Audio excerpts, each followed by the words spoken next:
everybody, and welcome to another episode of TableTakes. I'm your host today, Noir, because I was bullied into the role. Very happy to be here. You know what? We've got a great episode for you today, so let's just jump right into it. But first, let's meet our wonderful host for today. So, Bonsai, what have you been up to this week? What's up with you? Hey, I've been busy cleaning my house because I have a friend coming over from Texas. He's gonna be hanging out with me for like basically 10 days. I'm gonna take him around Seattle. I'm very excited. Also, getting ready for Friendsgiving. I am very happy to celebrate what I think is just more about the gluttony, more about like aspect of hanging out with friends. So Friendsgiving coming next Saturday. So I'm getting the food ready. Got my roast, got my lumpia ready, got my lechon, which is basically pork. Yeah, all the good stuff. I've had your lechon and bonsai, and I'm so excited for Friendsgiving because I took so much of it home with me after your birthday party last month, and I'm very, very excited for more. I'd be excited for Friendsgiving too if I had friends. Javion, what's up with me? How's it Speaking going? of Noir's friends, I am doing pretty well. Things are good. I am excited for this weekend. Not because of how cold it is. Nobody's excited about that. But I'm going to be doing the Extra Life Marathon, which I do every year, which is basically a 24-hour gaming session split up into two 12-hour sessions because we used to do it all in one 24-hour chunk and everybody was miserable. So much more fun this way. What game you play?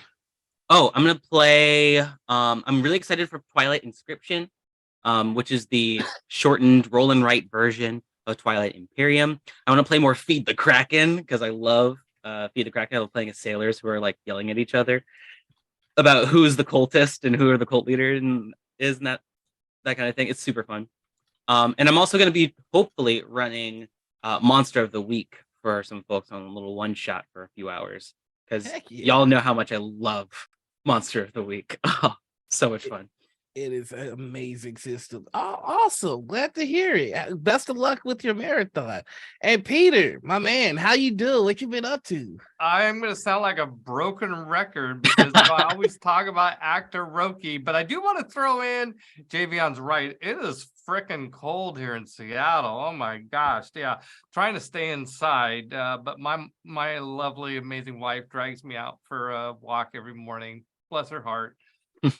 I know, it's good for me. But yeah, no, Actor Roki last week, you guys might recall that I had the pleasure of DMing Javion and Bonsai and Marcus and our old friend Derek the Gutermeister. We created a story together, and 2 nights ago, I filmed the actors acting out the story. Leisha Archer and Helen Roundhill and Lexi the First and Bryce Bebop are playing the lead roles in this story, and now I'm editing it.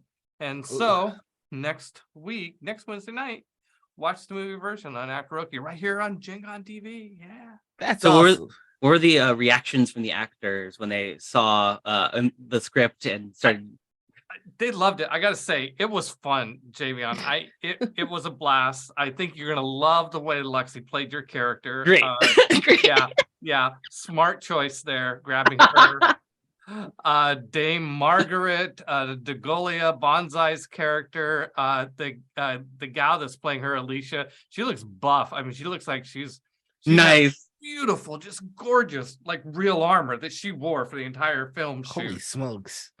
Bryce Bebop makes a great dwarf. I think Marcus is going to be happy with that. And Helen is just like one of the funniest actors I've ever worked with. So is our halfling rogue. Yeah, I think it's a fun episode. We have a great appearance as the samurai that you guys run into with Strix playing that. And yeah, it's good. It was fun. It was a great script, and I think you guys love it. I'm very excited. Oh, that sounds so awesome. One day, I swear I'm gonna sneak my way over to Actor Roki. I mean, even if I have to like drag myself from the dead to do it. Speaking of the dead, we need to have a Gen Con TV summit, that just kind of overlaps. Oh, that'd be so sick. That would be so sick. You know what else is sick? zombies. Why don't you tell us a little bit about that, Peter? All right. Did everybody go? Was I last? I don't think Noir. Noir, told you us didn't what tell us you've about been your up I to. was trying to get away without. No, you got to tell us. How are you doing? Yeah, What is you Noir? gotta tell us what's up What with is you. Noir doing? All right, I'll tell Yeah. y'all. I'll tell you. Noir is panicking because Noir has a convention to go to soon that time has kind of just jumped on me. And let's see what else is there. Oh, yeah, that's the one. And also there's a LARP that I'm surprising my partner with taking them to. So I've got a lot to do in a little bit of time. And also I'm organizing our first Friendsgiving. Like I'm not doing Thanksgiving, I'm just doing Friendsgiving. So done a ton of grocery shopping. Now I have to do the cleaning, but nobody wants to hear about that. You see, Friendsgiving is way better than Thanksgiving. I always promote. Don't forget about Thanksgiving because that doesn't have great history. But Friendsgiving, There we go. Friendsgiving's where it's at. I'm more excited about Cyber Monday. Time to buy all the things. Yeah. I think Peter has some information on something that I would very much like to buy, though. You see that? You can't stop these transitions. They smooth Yeah. as ice, baby. I'm with you. I'm right there with you, Nora. I grabbed this article right off the bat. This looks like a lot of fun. Yes, the Walking Dead universe RPG. That's right. Free League. Now, those were the guys that brought us the Alien RPG, which was really, really good. They partnered with AMC to create a new tabletop role-playing game set in the Walking Dead universe. Thanks to Jeffrey Dom Sanchez, yes, that Jeffrey Dom Sanchez of ICV2, who has brought us this story. The Walking Dead universe role-playing game will seek funding on Kickstarter in the spring of 2023 for a retail release that fall, about when the TV series is planning to come to an end. So if you like the way the series returns out, we still don't fully know yet. You'll be able to keep enjoying the world through the role-playing game. The project will be helmed by Free League co-founders Thomas Herenstam and Niels Carlin. The lead writer will be Niels Hintz, and Gustav Eckelrod and Martin Grip will be the lead artists. Genuine Entertainment's Joe LaFavi will serve as a producer and brand manager for the game series. Scott Gimple, AMC Network's chief content officer for the Walking Dead universe, commented about the game. She says, "The Walking Dead has always been about characters facing impossible life and death choices. Now fans can face these choices head on, putting themselves in the world of The Walking Dead. At any time in the timeline, encountering familiar faces and places and brand new ones. And within our apocalypse, making the biggest choice. Who are you going to be?" The game design will be based on a new version of Free League's Year Zero engine that powers their other games like the Alien RPG, Tales from the Loop, and the Blade Runner RPG. Each session of the game is intended to have a horror survival feel of an episode of The Walking Dead, where characters learn to thrive and survive in a post-apocalyptic world. Joe LaFavi says, "Just like the show, this game is not about killing walkers. It's not about losing health points and fighting to stay alive. It's about losing your humanity and fighting to find and protect what's worth living, killing, and dying for." And I think killing walkers is Yeah. I think if I run this game, there will be some killing of the walkers.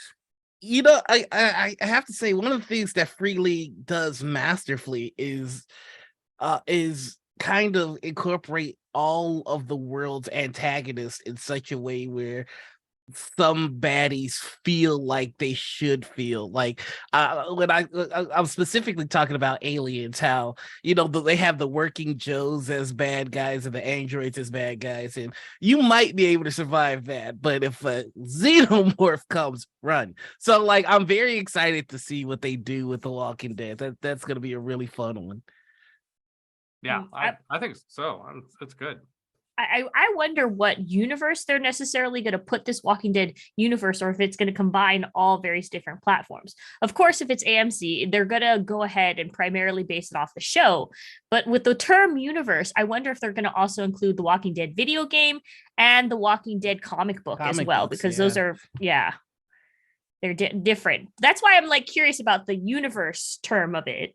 If they're just going to relate it to the show, or if they're going to bring these other basically these other of the same IP, different story plots with it as well. That's a fair question, Bonsai. I did not run into the answer to that while doing my research. Well, we'll definitely have to keep our eye on that, because that's very exciting. We will, Noir. We will keep our eye on them. Speaking of excitement, some companies have a tendency to use our excitement to get us to jump in and get a product before it's out. Can you tell us a little bit about that, Bonsai? Oh, yes. Okay. So if you guys remember last week, we did a little bit of discussion about the Dragonlance coming in for pre-order. Of course, maybe somebody like Peter was a big fan of it, dropped all that good news. So if you guys want to know specific details of what's coming out for the Dragonlance pre-orders, go ahead and watch last week's VODs. But to kind of conclude on that, there's been kind of a discussion within a lot of like various different fan threads of something that they notice and something that they have theorized as a potential of, hey, maybe we should kind of click onto this before it gets any further. Just as us as a population of fans should, hey, maybe address this and maybe see if there's some way we can work this out in the best way. What I'm talking about is that as part of the push to promote Dragonlance, Shadow of the Dragon Queen and the D&D Beyond platform. I would buy that module so quick. I wish Shadow of the Dragon. I'm sorry, I don't know why that's, but yes, WotC is also offering pre-order bonuses of several digital cosmetic goods. So these are not anything that's gonna make your gameplay like super OP over anybody else if you pre-order. These just include leather armor, dice skins for your digital dice, 4 character sheets with backdrops, and 10 character portrait frames. So these are just like cosmetics, as if you were in Team Fortress, you put hats on it. It's decorations to make your stuff look cooler. People have been kind of like wondering, hey, since this is going to be like part of D&D Beyond, D&D 1, are they trying to make this transition into live service models that you've seen a lot of like people do on Steam, on Epic, about people pre-ordering so you can get extra gimmies. That is something that is to note. People are saying already, this is already like Kickstarter exclusives. It's kind of a thing we know in board games. You just kind of, if you pre-order, it's cool to get extra gimmies because you're like, yes, I believed in you before I even got the product in hand, right? But more people are worried about the term microtransactions that a lot of video games have, where you kind of, to get a little bit of an edge or to get access to things that normally aren't included in the packages, you're going to have to be paying little by little for more goods. It's very simple. It's like a trickle. Not that they're doing this now. It's more of like people are like, oh God, we see the signs, the flashes. So can we talk about this beforehand? For example, a lot of people I could see, at least in my opinion, of a scenario that could happen is that they, instead of like, hey, I like buying particular monks. Before, you would have to buy a whole separate source book containing like the monks of yada yada yada place. It's like a separate source book along with your player's handbook to get those extra characters. Versus somebody saying, oh, I used to have to pay $40 for all of these character classes when I only wanted one character. I'm only going to have to pay $5 to get the details on this one specific character model that I want, that I can play in my game, so I can transfer it into my D&D Beyond files and use that type of character. So that's like more of the microtransaction area of like, now instead of paying for a full book, you just pay for the characters you want. What is your thoughts and opinions of this? Because this is not that they're doing this. It's just that it is a possibility in my conspiracy brain that happens.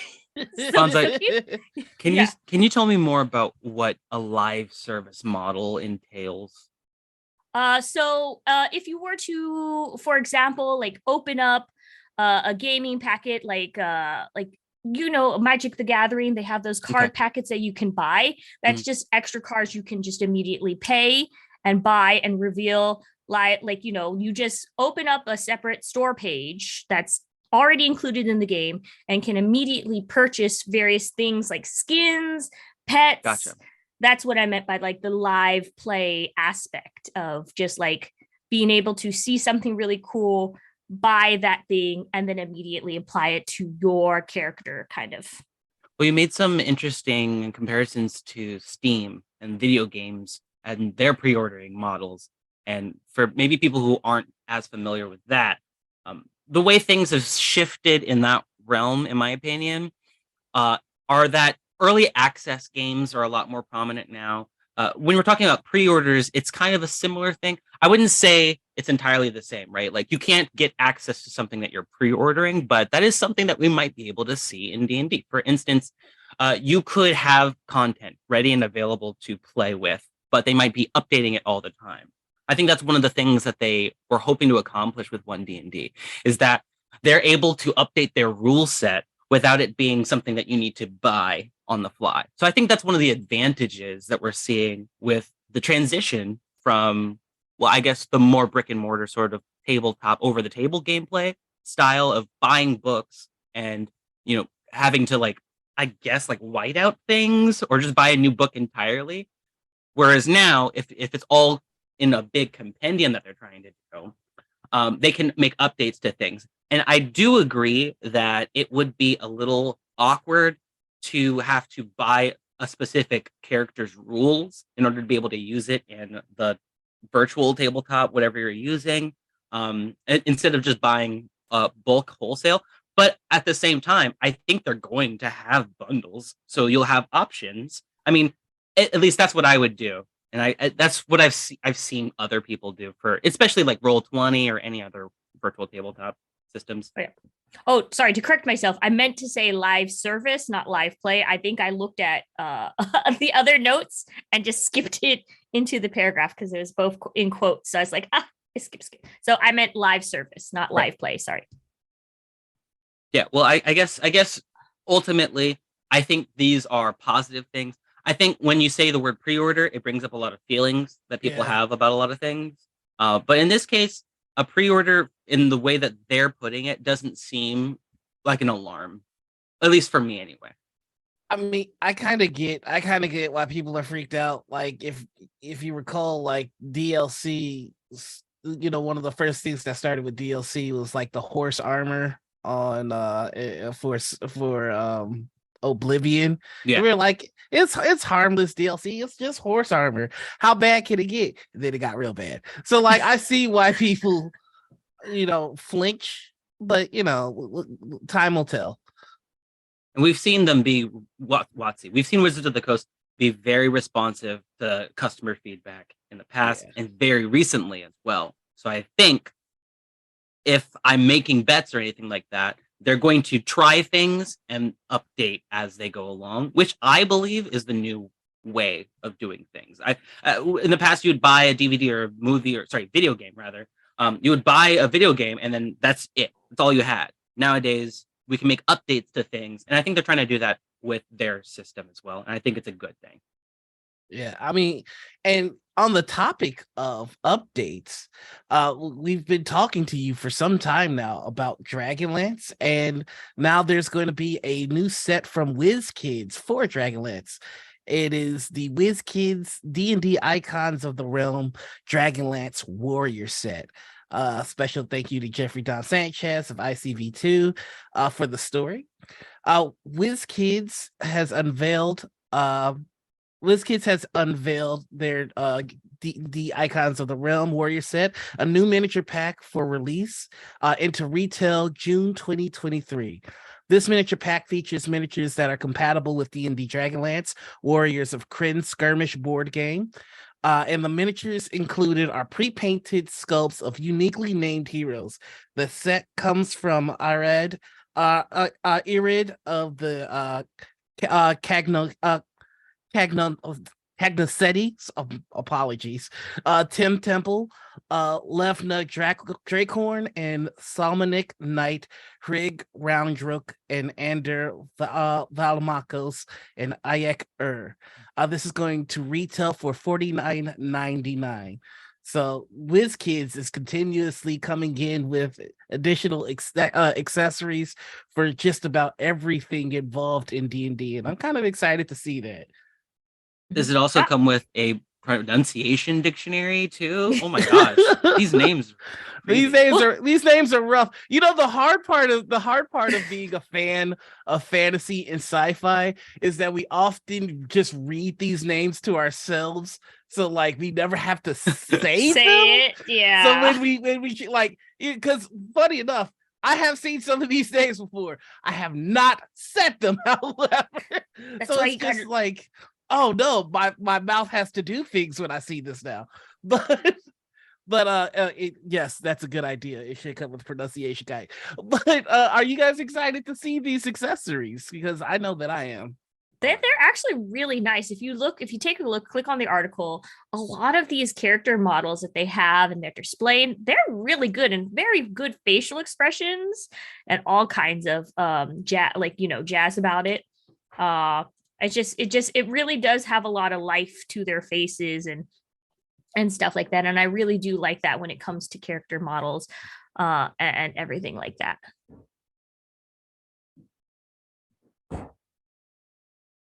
Oh, all right. Sorry about that. I had a quick tech issue there. So I'm excited to see this, and I know that I'm probably going to buy it. Still not buying the D20s that turn into monsters, but I will pick this up. Listen, you're missing out. I can't do it. I can't have Transformer dice to dragons. It don't feel right. Okay, but what if you could get it as an adult Happy Meal? That would be different. I would get that. I'm sorry, what? Yeah. I would get it for a Happy Meal to it. I'm not paying full on money for just that. But I will tell you a few things that I'll pay good money for, and that some of the crowdfunders that we have for today. And boy, howdy, do we have a lot of them for you. In fact, yeah, let's take it to the crown regent of the crowdfunder court. Peter, please take it away. All right. Yes, the crowdfunding court extravaganza is in session. That's right. We have a double, maybe triple length session of crowdfunding court today because there have been so many great crowdfunding options recently that we keep kicking one down to the next week because there's so many of them. So we thought, okay, this episode we're going to focus on crowdfunding. So crowdfunding court is now in session. And I want to start with a public service announcement to say thank you to the folks from the Monty Python co-curricular medieval reenactment program, which is not a role-playing game per se. No, they deny that this has anything to do with role-playing, but is in fact a program on, well, Monty Python stuff. So they came on to our Gen Con TV this last week and set new records for viewership. Much fun was had by all, and their crowdfunder is over and was very successful. But we hope to have them back. All right. Bonsai, you may approach the bench. Hello, gentle folk. I am here to present to you Zoo Tycoon, the board game. It ends in 5 days, Wednesday, November 23rd. So I'm going to go ahead and admit this game might be out a year later than it should. The reason why I chose this is because I am a big fan of Ark Nova, and when you were trying to describe the board game Ark Nova, you would be like, oh, hey, yeah, it's like Zoo Tycoon if it was a board game. So I'm pretty sure enough people heard Zoo Tycoon board game that they're like, why don't we have a Zoo Tycoon board game? And so, this was created. So your zoo in a box with like basically it's a zoo in a box with more than 230 animal meeples, highly thematic board game experience for about 1 and 4 players. It actually is really, really pretty. And with all those meeples, I love meeples. So got a lot of animals to go in to all the little spaces. But yes, like as I said, it's very hard to not make the comparison of the two. So I'm not going to pretend that I cannot make the comparison between these two board games of Ark Nova and the Zoo Tycoon board game. It does where the similarities are is that, of course, they're both zoo themed, where you're supposed to build your zoo, filling up your zoo map. There's enclosures, there's kiosks, there are booths. Those are the things that are, of course, the same. Players will have to assist on conservation projects because most important is that this game is supposed to be focused on conservation and animals and how they work and how like what helps, keep investors into it and why zoos are so good. With the lower of the two scores, basically you have your popularity score and your conservation score. The lower of those two scores determine your end game score. But that's where the similarities end between the two. Those are very I can understand a lot how people can get confused. I would like to say that from what I can read, Ark Nova is more of an engine building. From what I played, Ark Nova is more of an engine building game with some tile laying, versus Zoo Tycoon is more about tile placement of the game. So you get your map and you have to organize what animals specifically, because there's only about 34 animals that you are allowed to have in your zoo, and how to fit them to get the most popularity and conservation scores. Another big bonus about the Zoo Tycoon game is that they're being very eco-friendly and eco-conscious about their building parks and how they put everything together. So there is an environmental consciousness when making this game and producing and shipping things out. The game has very, very nice artwork. And like I said, custom animal meeples for each of the different species. That's why I said it's over 230 animal meeples, each player having their own separate 34 specific animals. And yeah, that's and it even has for those as more of an educational purposes, each animal also has different representations between the two sexes of the animals. So you're not just going to get like two male looking tigers. It's going to be like, this is what a female looks like compared to a male tiger in meeple form. So if that excites you, go ahead and look it up. The Zoo Tycoon board game, like I said, ends in 5 days. Well done, Bonsai Baby. Another excellently researched recommendation for the court. But there's a long line of advocates here ready to make their cases. Javion, why don't you approach the bench? Absolutely. Your Honor, quick question. Is that wig as itchy as it looks?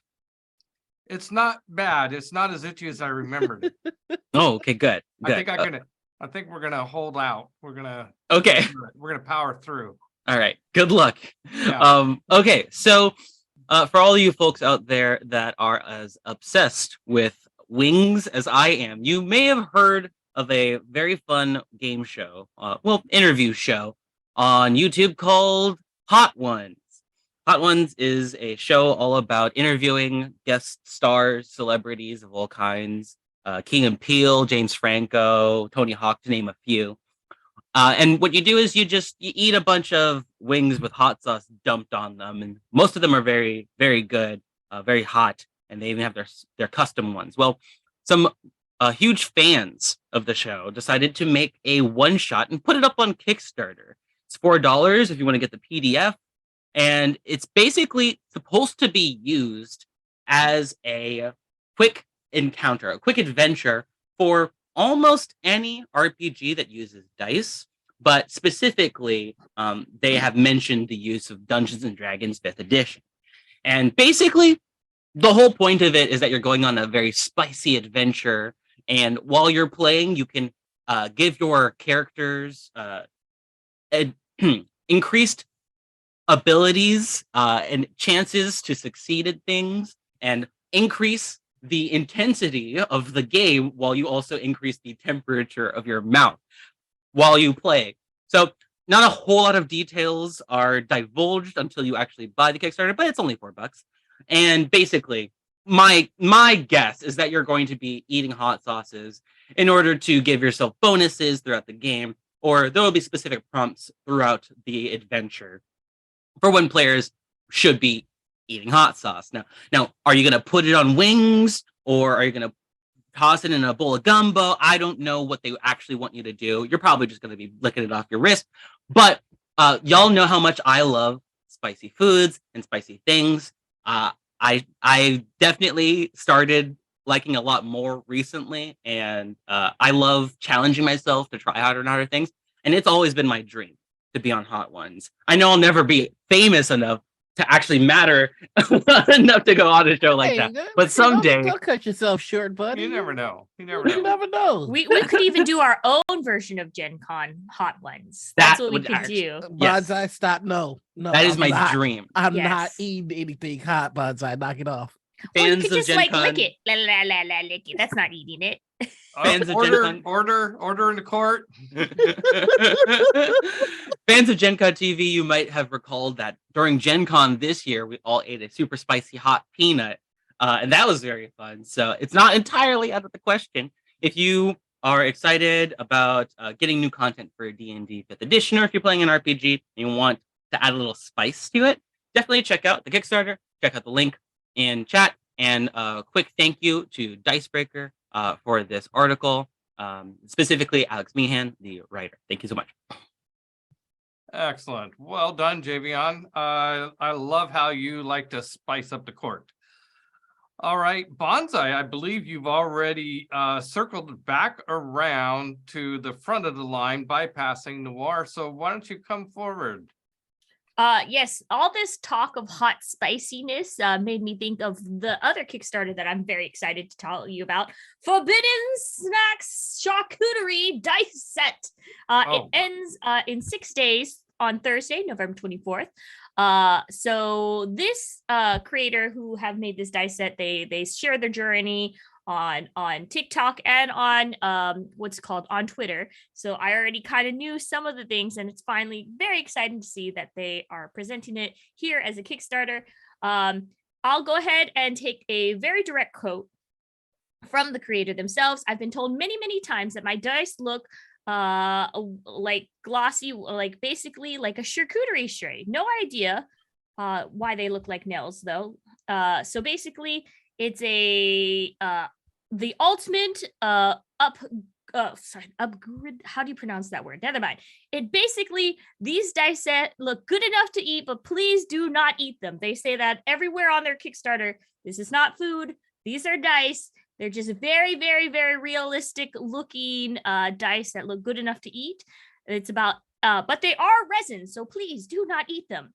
Big asterisks. Please don't eat these. Dice eating challenge. Don't eat the What do dice. they taste like?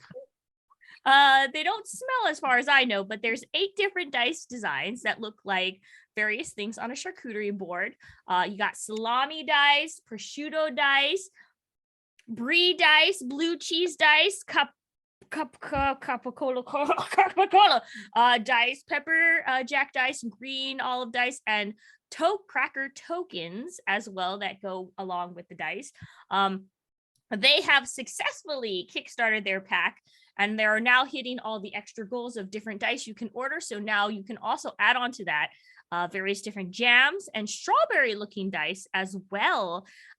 This one does give the question whether or not we should crunch on dice as what just trying to what they upset say. me. But it does, it looks, they're such a good, I really highly recommend you click on those links because it looks so good. And if you're a dice lover, I think the only thing is that I do kind of wish they had a smell to them, but maybe that would make it too tempting for people to actually try to eat these. They're beautiful looking dice and they're just very interesting. I'm probably going to get some strawberry set myself and prosciutto because I like them. It's a great gift to kind of look around. And if you like nice dice, there you go. Forbidden Snacks Charcuterie. I just like saying amuse-bouche. Amuse-bouche. Oh, yeah, that's the other word for it. That sounds like a delicious crowdfunding case there you got, Bonsai. Thank you for delivering that on a silver tray for us. All right, Noir, you've been standing there in line for a while. Approach the bench. All right. So I didn't realize we were doing a theme of food stuff. So I just came at you with some hard hitting gaming action. That's right. I brought Frosthaven Gloomhaven gaming kit. It's the ultimate upgrade for your Gloomhaven Frosthaven gaming experience. It's got dashboards, trackers, dials, and real wooden maps. So if you want to add a level of just prestige to your Gloomhaven Frosthaven games, this is the way to do it. It's a modular system that helps keep everything organized. It's got ornate engravings on all the wood casements. It's got magnetic modules, so you could customize however you want it. You could have your hero base module where you have your hero cards and everything sorted real nice and organized for you. This Kickstarter right now, it's got like 11 days left. It's already crushed its goal. The goal was $15,548. Weird number, but okay. And right now they're at $56,592 with 678 backers. So if you want to step your Frosthaven Gloomhaven setup up, this is a great gaming kit to do just that. Wow, excellent. Well, I think you got in because the word frost, I think the bailiff thought this was consistent with the food theme, but like frosting. Yeah. I think I'm in the wrong court. But now we're gonna treat you like a transition and go on to a new theme. Yeah. Can I be Star Wipe on that transition? All right, so our next one, there's no prejudice here, but the judge is going to bring one here to the court. Zombie Orpheus Entertainment, our friends who also produce our Kickstarter, our Actor Roki movies, they are bringing a new crowdfunding program called Mercedes Lackeys Valdemar. This is on Kickstarter, only 3 days left to go. They've raised $200,000 against their goal of $51,000. So as you know, Mercedes Lackey is author of over 140 fantasy, science fiction, and young adult novels, perhaps best known for her world of Valdemar, which was the setting for Arrows of the Queen in 1987, and numerous other works since. Now this epic world comes to life with the most complete set of maps to date of Haven, the Collegium and Palace grounds, White Griffin, and the world of Velgarth. Also coming is the official timeline poster with hundreds of entries that cover almost 3,000 years of Valdemar history. Also 32mm miniatures, which I'm sure could be put to many other good uses as well. Enamel pins, embroidered patches, t-shirts, and a few more surprises to help immerse yourself in the series that spans over 40 novels and countless short stories. Lackey is joined by Larry Dixon, co-author, artist, and collaborator, and a team of Valdemar fanatics who are bringing this project to life. The art in this campaign is a labor of love from professional artists, sculptors, and designers who are also huge Valdemar fans. Led by Larry Dixon and Care Halverson, the art team spent the last 2 years sketching, revising, reviewing, and then painting the world of Valdemar, from topographical maps of Haven's Hills to the exact layout of White Griffin. So check out the Kickstarter link. There's all sorts of pictures of all the various maps and miniatures and pins and bookmarks, but don't dally. Only 3 days are left on this Kickstarter, so get in while the getting is good. All right, Javion, we invite you back to the bench. Well, hello again. I I have brought a Kickstarter that I've already talked about once, but I was being rudely bullied into only talking about it for 2.5 minutes. So I brought it back so I could give it the full treatment, the full Crowdfunder court treatment. This is a Fun Brick series. It's a new game series from Itten in Japan. Each slim box contains a unique, highly replayable game with very simple rules. Let me take you through them. The first one is called Viking Seesaw. It's a pretty straightforward game. You've got a small little hula hoop, and you've got some items in it. And you're trying to place those items on the Viking Seesaw. It's supposed to be a ship that's sailing across the Viking seas. You're trying to place it on the side of the seesaw where it's like highest up. So it tilts down if you put something that's too heavy on it. Eventually, you need to get rid of all of your things, but if anything falls off, you have to take that, add it to your hula hoop, and then you'll get another turn later on to get rid of your stuff, and whoever can get rid of all of their things first wins. This is a very standard style of game that we've seen before, but never in this size. Literally fits in your back pocket. How cool is that? Next up, we've got Ninja Master. Ninja Master is a game of rolling dice. It's a game where if you can see quicker than everyone else which dice faces have shown certain items more than others, you have to grab them off the table and add them to your collection before everybody else. You do this in a series of rounds over 15-ish minutes, and it plays up to 2 to 5 players. And whoever gets the most stuff gets the most points after each round, and whoever has the most points wins. It's a quick little dexterity game, also the same size, fits in your back pocket. I'm going to say that a lot. Okay, so my favorite one here is called 3 Second Try. It's a game where you have a little marble that goes down a track, and it's exactly 3 seconds every single time, proven and tested. You're betting on what you think you can do in 3 seconds. You'll have little cards as prompts to tell you what you have to bet on. And it's kind of like a bidding war. Who can name the most movie titles? Who can draw the most circles on a small sheet of paper? If you think you can draw 100 or maybe less than that, as long as you're the highest bidder. If you say that you can do more than everybody else, you get to try. You get 3 seconds, and if you're able to do it, voila. Next up, we've got Stick Collection, which is a game about betting on whose stick is closest in height to one another, and you're auctioning off to see who can bet the most. And if you're right, you get to double your bet, but if you're wrong, you lose a bunch of money. Whoever has the most money wins. Very, very cute game if you like that straw pulling game. And then finally, we've got Judge Domino. Now, Judge Domino is a very interesting take on dominoes. Instead of playing the normal way, where you place them safely flat on the table, putting numbers together and trying to get rid of all your domino tiles, instead, you're given a bunch of tiles with different numbers for different heights and widths, and you stack them up, just like if you were playing a domino stacking toy, and you're eventually going to knock them all over, but you're betting on whether or not you think the whole thing's going to knock over safely, or if it's going to get stuck somewhere in the middle and ruin the whole thing. And if you're right, you get some points, and whoever has the most points win. Put it in your back pocket. It's really cool. It's made in Japan. It's a very unique design.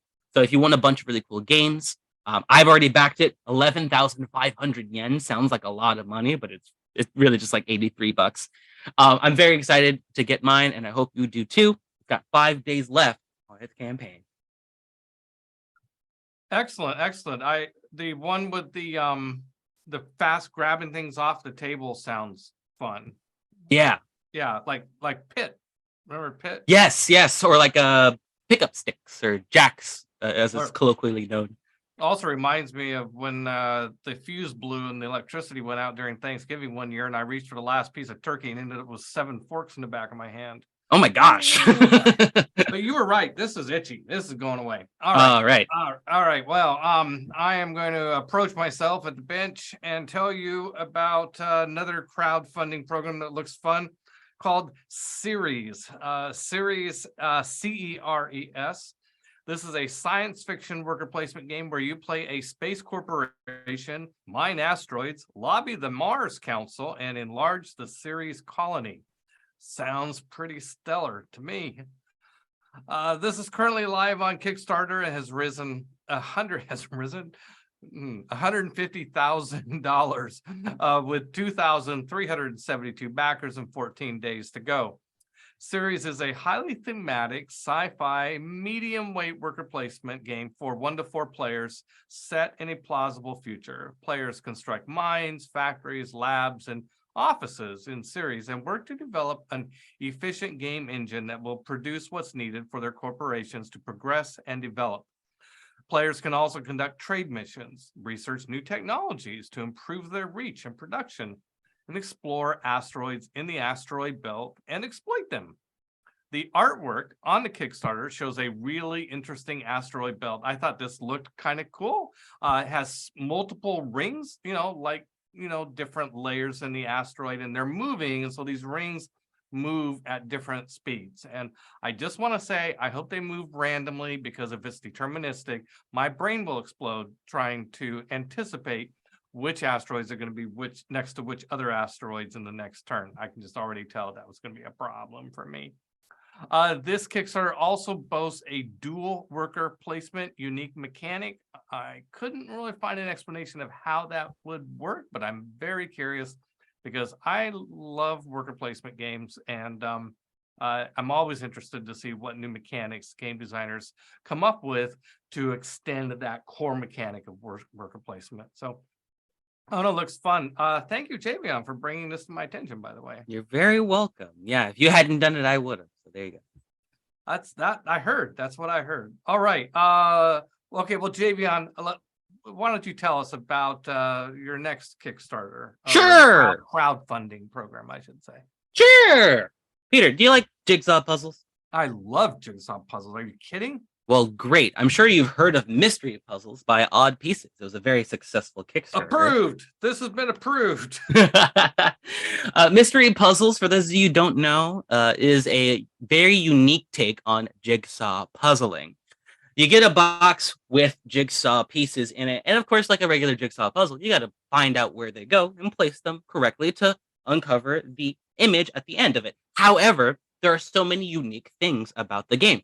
For instance, the cover art on the box is not actually what you're building. It's not actually what you're putting together at the end. It's a story. It's got a companion booklet with information in it, a comic series even. It's got aspects of Where's Waldo, where you're trying to find different characters. It's got puzzles. It's got mysteries. It'll keep you guessing until the very last piece. You can discover hidden details in literally every single piece. Each one is packed with tons and tons of little bits of art, just like in Where's Waldo or I Spy and things like that. And each box is very unique as well. You can even reserve your own puzzle box that's different than a lot of other people, so you get to choose which one you want, but they're all very unique. It's kind of like a legacy game almost, where when you figure out the answer to some of these things, when you've solved certain things, well, it's very much I've learned everything I can, kind of like escape room games and things like that. There's Astro Gastro, there's the Shutterbug, there's Glitch. There's so many really cool boxes to choose from. Definitely check it out. If you're a big fan of jigsaw puzzles, I know I am. It looks like it's only got 20 days left to go, so plenty of time to decide if you want to hop in. I gotta second your notion here, Javion. Dee and I put one of these puzzles together, and it was a blast. That's awesome. Yeah, fantastic. All right, Noir, you may approach. Oh, how did I know you were gonna say that? I'm glad you're asking. You see, my Kickstarter is How to Read Minds 2, The Illusionist, and Peter Turner. So what this is it's all, huh? Oh, no relation. What this is, it's an all-in-one kit to teach you the basics of mentalism, which is essentially getting people to give you an answer that you suggest to them in the first place. Now, with a Kickstarter like this, they don't really give you too many details as to what you can expect, because it's all in the box, but they will tell you what you'll be able to do with this kit. With this kit, you'll be able to have people make a prediction and think of anything in the world, and it will match your prediction 100% of the time. You'll know the exact song that people are thinking of, no matter how obscure.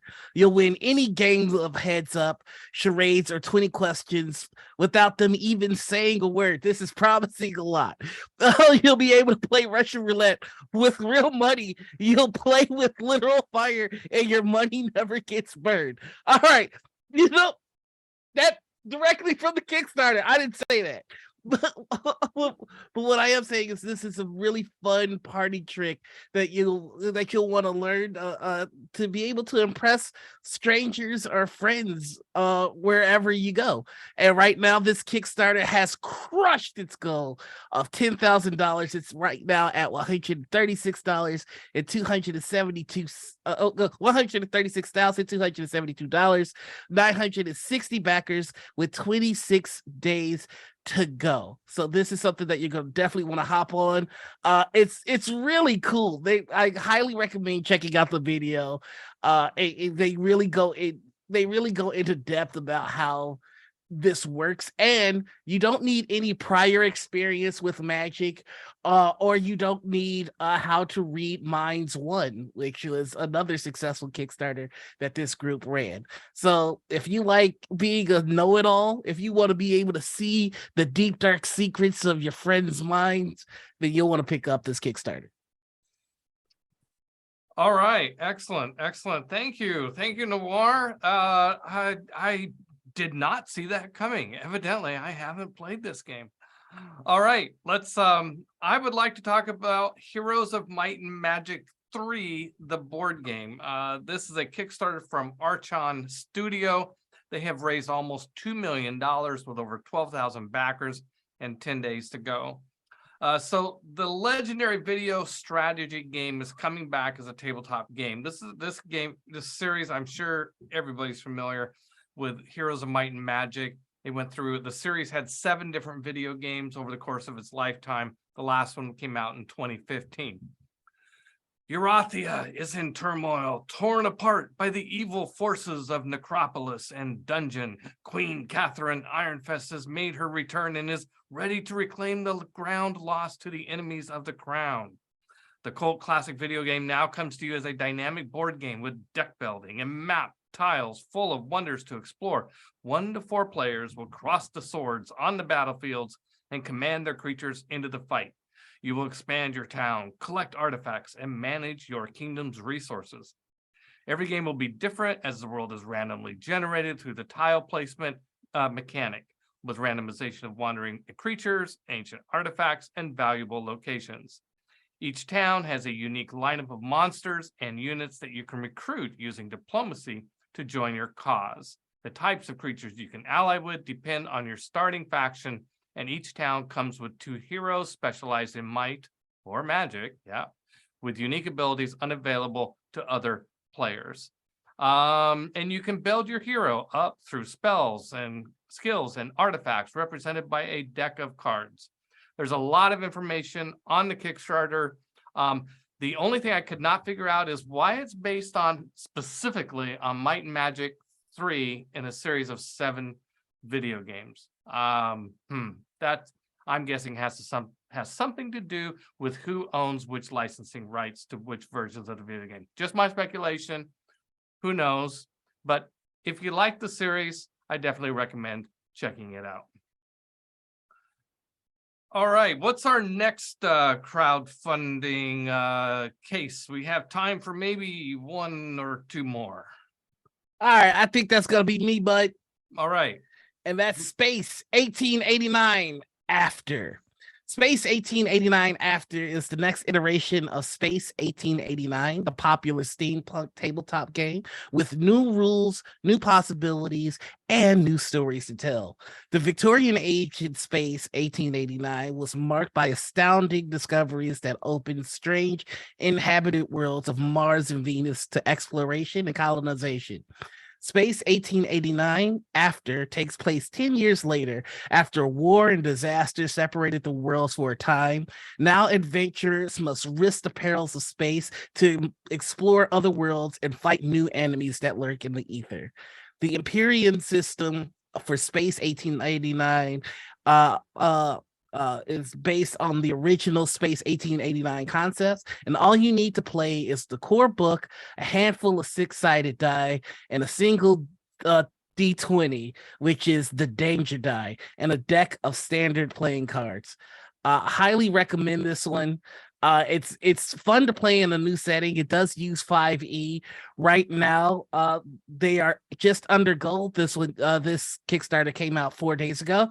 Right now they're at $6,568 on a goal of 15,000. There's 151 backers and 26 days to go. So definitely give this one a look if you like steampunk, if you like the Victorian style, or if you just like space adventures. This is definitely one to keep an eye on.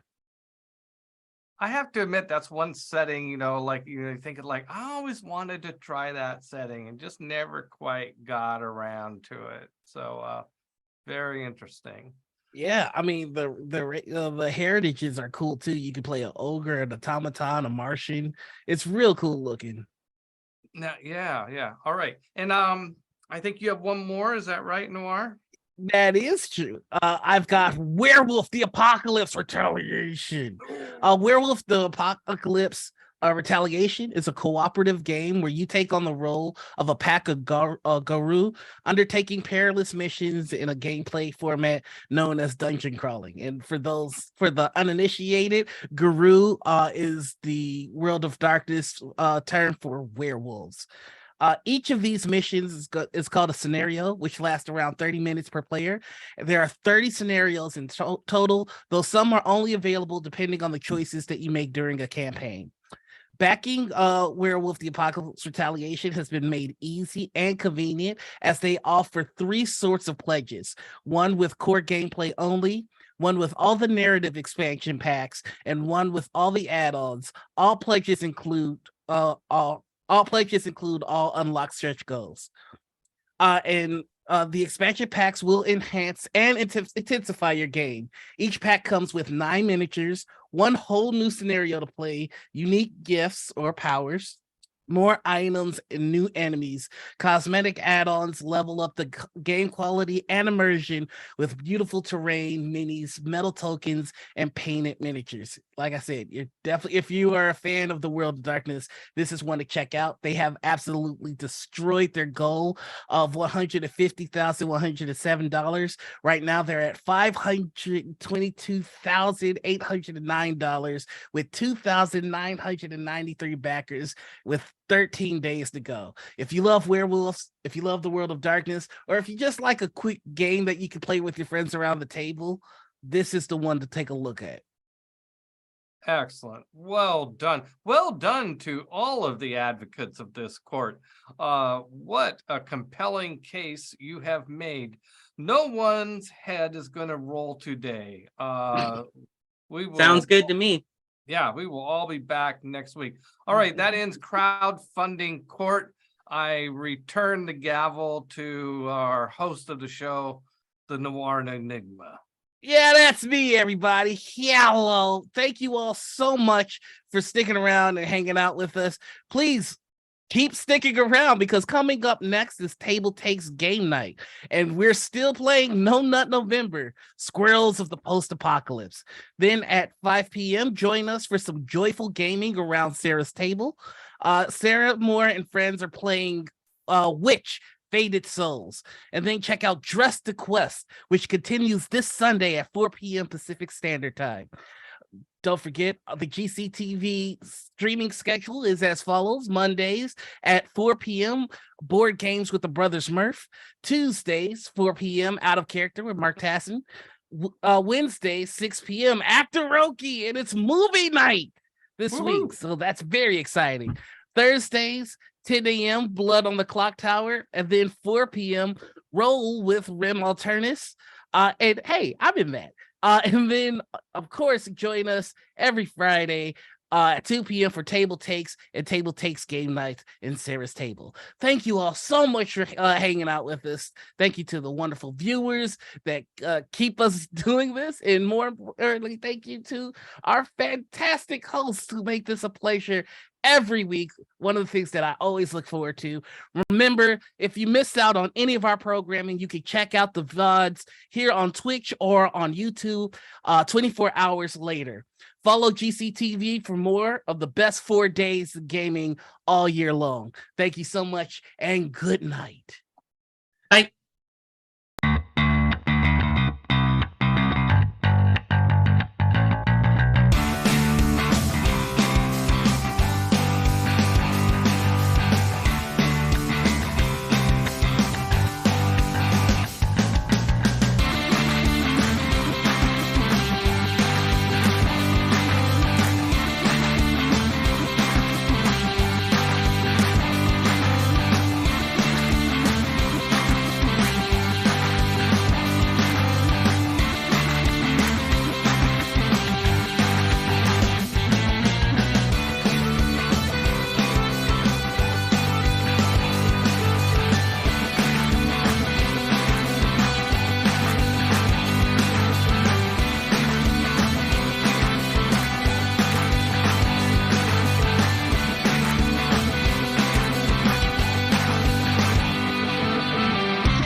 Hello, everybody, and welcome into another episode of TableTakes Game Night.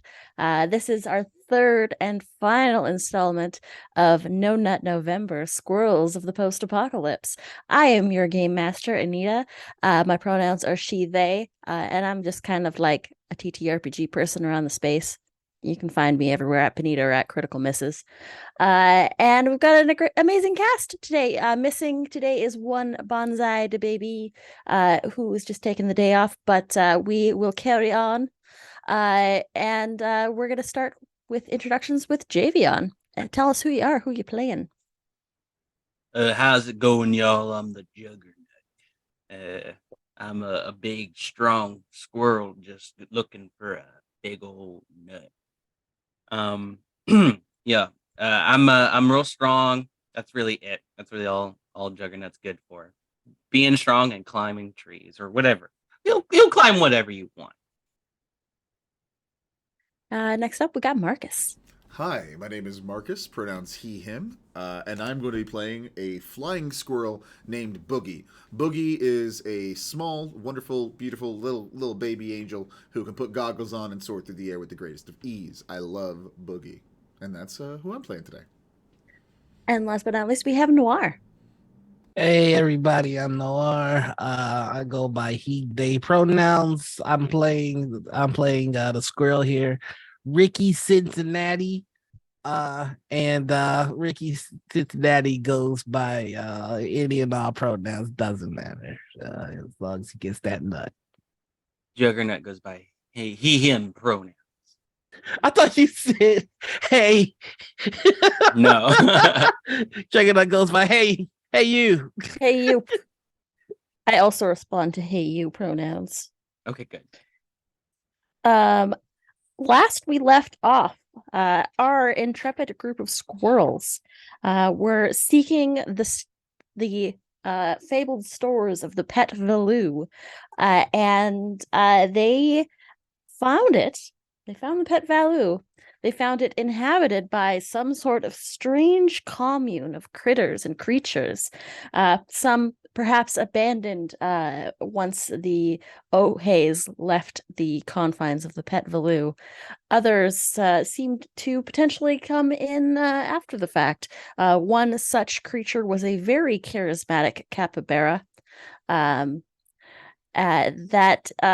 was very quickly dispatched by one Ricky Cincinnati, who had joined our party just outside after a little bit of a misadventure, trying to sneak in.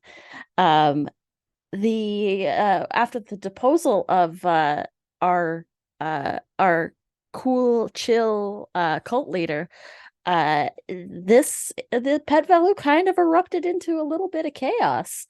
There were cats fighting dogs fighting cats. It was madness. Pandemonium. It was pandemonium. Squirrels were everywhere. We may have accidentally overthrown a whole system of government, maybe? There were some checks and balances. One big old check being a giant capybara with hypnosis powers. Yeah. Yep. Yeah, that guy didn't last too long. I didn't like the way he looked. So you all, taking advantage of this chaos, decided to take it upon yourselves to collect as many nuts as possible and escape through the front entrance. However, the front entrance doors somehow magically slid open, revealing the flock of cyber geese that had helped you across the river earlier, led by Shia, the cyber swan. And they thanked you very, very kindly for your service in overthrowing, I believe I actually wrote down the capybara's name. Me too. It was same SEA or SAEM. SAEM. Wait, Yes. who's Sean Bean? Or Sheem. Sheem. Sheem. Sheem Bean. Sheen? That's great. So Sheem was taken down. the cyber swan and the cyber geese thanked you very kindly and then told you to hit the bricks. They said that you could leave with what meager nuts you had and your lives. And to this, how do you all respond? That's where we kind of pick up. Okay, I believe I am currently in the front of the store, out in the front of it, like in front of the doors. Like I'm outside Mhm. with the big. I think the Nutsack. group of you, including Cunning, have all sort of made your way to the front of the doors.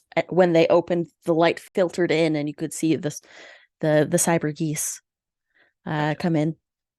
They again thank you very kindly for helping, and then told you, "Oh, you've been rewarded. You can go. This is now our store." I don't think that turned out how we expected it to turn out. There's a dead capybara in there. And as well as our whole supply of seed that we're not having access to now. They lied to us. The cyber geese lied to us. Well, I got my nuts, so Well, but Juggernaut, think about it. That's not going to be enough nuts to feed your friends, any of our family, anyone back home. oh, I mean, it'll last like a month, I guess, right? Way I figured, we did all the work, and they're coming in swooping down, It should be our nuts. trying to take my nuts. So, way I figure it is that some of these goose got to get cooked. You know what I'm saying? I'm with Ricky Cincinnati on this one. A phrase never uttered by anyone in history. Hey, I have lots of good ideas. All right, I'm a thinker. Like you killed the dude who ran this place. Well, but Yeah, and it got you nuts, so you're welcome. well, I mean, Juggernaut, we can't just go back with a month's supply. We have to get them. Get who? Get what? Get the geese. The nuts. Get your head in the game, Juggernaut. Get All the right. geese. Okay. Sure. Why not? Fine, I'll help you out. You gotta catch them slipping. That's the thing. I can take one out, but I can't take out a whole flock. You know those geese. You know how it gets. One of them starts honking, and then it's like an orchestra of pain and feathers. Well, Juggernaut's the strongest squirrel I've ever met, and you seem to have a plan, Mr. Cincinnati. So, I just talk like I got a plan. I was really just gonna scope this place out until one of them went to go take a geese piece and then get rid of them. well, that could work too. Well, if we're getting geese, I mean, I guess I could possibly help. That goose is cooked. Is it there? Is it their geese's cooked? Do geese have geese themselves, or are they just goose? Would it be their own goose? Or their Well, own the geese, plural, When it's just have one a of them, goose it's just a goose. But when it's a bunch of them, it's geese. But what if it's one of them's like possessive thing? Would it be geese's or gooses? It's just like how Goose. when With it's their just one gooses? squirrel, it's squirrel. But when it's a bunch of squirrels, it's squeeze. But what?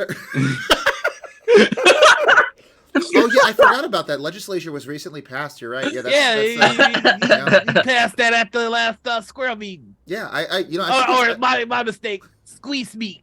Thank you very much. Yeah, I think that's let's talk about local politics in our squirrel. community. I think to this you sort of hear like,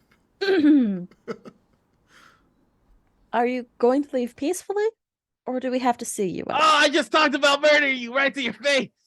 A little bit, yes. I have a question. Can you just give us one quick moment, ma'am? I'm Yeah, mind sorry. your business. No, Ricky, it's not like that. Let's just Oh, keep the volume down just a second. sorry. I'm sorry, Miss Oh, Shia. no, by all means, keep Thank you. keep planning. It's quite amusing. Okay. Boogie, I got a question. Yeah, go ahead. Can you tell me, is there any way that we could possibly help these geese with their plot, and maybe they will share with us that Well, way? That was what we just planned on doing. We actually gave them the okay to come take care of the capybara for them to overthrow it, and then they would share the seeds and stuff with us. And then they said no, they're not going to do that, and kicked us out and threatened us. Yeah, that was the whole Wait. betrayal thing that just happened. That was literally It came Wait, out of Shia, nowhere. is that true? That is literally what I just said, word for word. Oh, okay. That's exactly what happened. Oh, See, it was a okay. surprise attack like this, and then I would like to swipe at one of Oh, the no. Wow. With your razor claws? Yes, I'm trying to take out the lead geek. Let me get my fly away special ability ready. Okay. Make me a biting check, Noir. Yeah, let me roll these bad boys. I'm sorry, I just have to gather all my D8s again. There Yeah. are two of them that are on the table behind you. Oh, thank you. You're welcome. All right, here we go. You ready? Okay, it's back. It's gone now. Holy smokes. Okay. That's actually really cool. Okay. I'm gonna outlaw Snapcam. Tell on me how this. many 7s or 8s.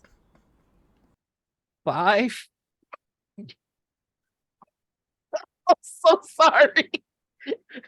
Which, okay. Whoa! Hey, game night's almost over, guys. Y'all, We you win. said to take a swipe at one of the geese specifically. I said the lead geese. Now here's the deal: Shia's a Uh-oh. swan, not a goose. Okay. Uh-oh. Ooh. Listen, you know what Ricky Cincinnati did. All right, don't you play semantics with me, Nutmaster. All right, I'm trying to end the life of the main person that's taking the nuts from me. I'm sounding real Chicago, and I started in New York. I know what I'm gonna do. Okay, so with 3 plus hits, every hit after 3 gains another bonus, or you can stack them together for a bigger bonus. Oh dang. So with Don't 3 forget hits, my razor claws. All Yeah. my attacks are fatal, baby. well, no, not Oh, necessarily. What? All your attacks deal a lethal injury if you spend 3 energy, Oh. Right. and you spend 1 energy to climb any surface. But you could always deal a serious injury when you use your razor claws. Do we start each episode with fresh energy? I think because you're coming into like Don't a you final do this to me, Nutmaster. Don't you do this to me, Nutmaster. You know You're shutting this one too, baby. Ricky Cincinnati. Ricky Cincinnati's out here ending lives. Okay, here's the deal. Yeah. 3 hits, you succeed with a bonus. Mhm. Now this could mean upgrading an injury, regaining 1 energy, because it does cost you an energy to do your biting attack. Mhm. And each additional hit after 3 grants you another bonus, or you can stack them together for a bigger bonus. So you can use it to get some energy back,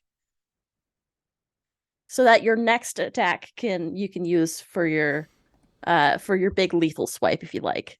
Oh, there's not gonna be another. It was a sneak attack. It was like I caught you lacking, I punched you, then I immediately start running. Wait, start running? You're leaving us here? I yelled surprise attack, and I only did it for you guys, so you knew it was time to run. So if you didn't get the memo, They were gonna let you leave.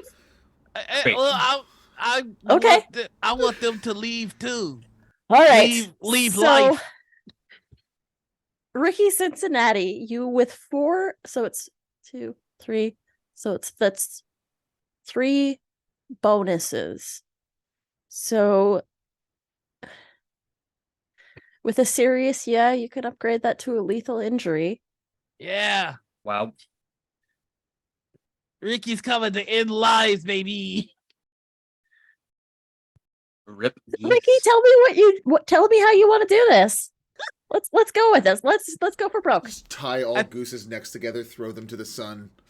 I think This is- Ricky is getting real animated with his gosh. hands, like you know, you can't see it because I'm a actually calm squirrel in this filter, but he's waving his hands around, going, "Yeah, that's what just happened. They were talking about taking our nuts, and they betrayed us, just like this." And when he goes just like this, it's just a swipe at the swan's neck. Quick this question racing for our producer. How do you feel about descriptions of violence? Oh, as long as it's not like genuinely horrific, go ahead. Okay. Like- This beautiful swan, this gorgeous swan with like all this cyber accoutrements, just a wing goes up to the neck, and then she just crumples to the ground. And all of the geese, all 20 of the geese that are with her, look at you, Ricky Cincinnati, open their mouths, and that 56K hissing noise comes out. Oh, they're not even honking, they're hissing. Oh, It's man. worse.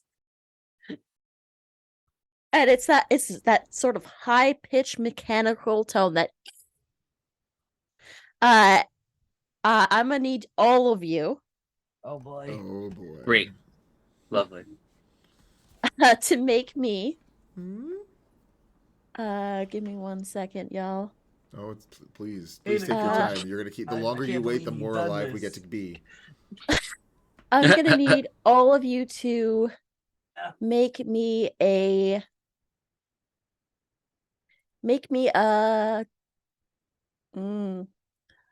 biting check real quick, Oh, because you're gonna have to steel yourself against this loud, like, sonic attack. Woo! Oh, snap.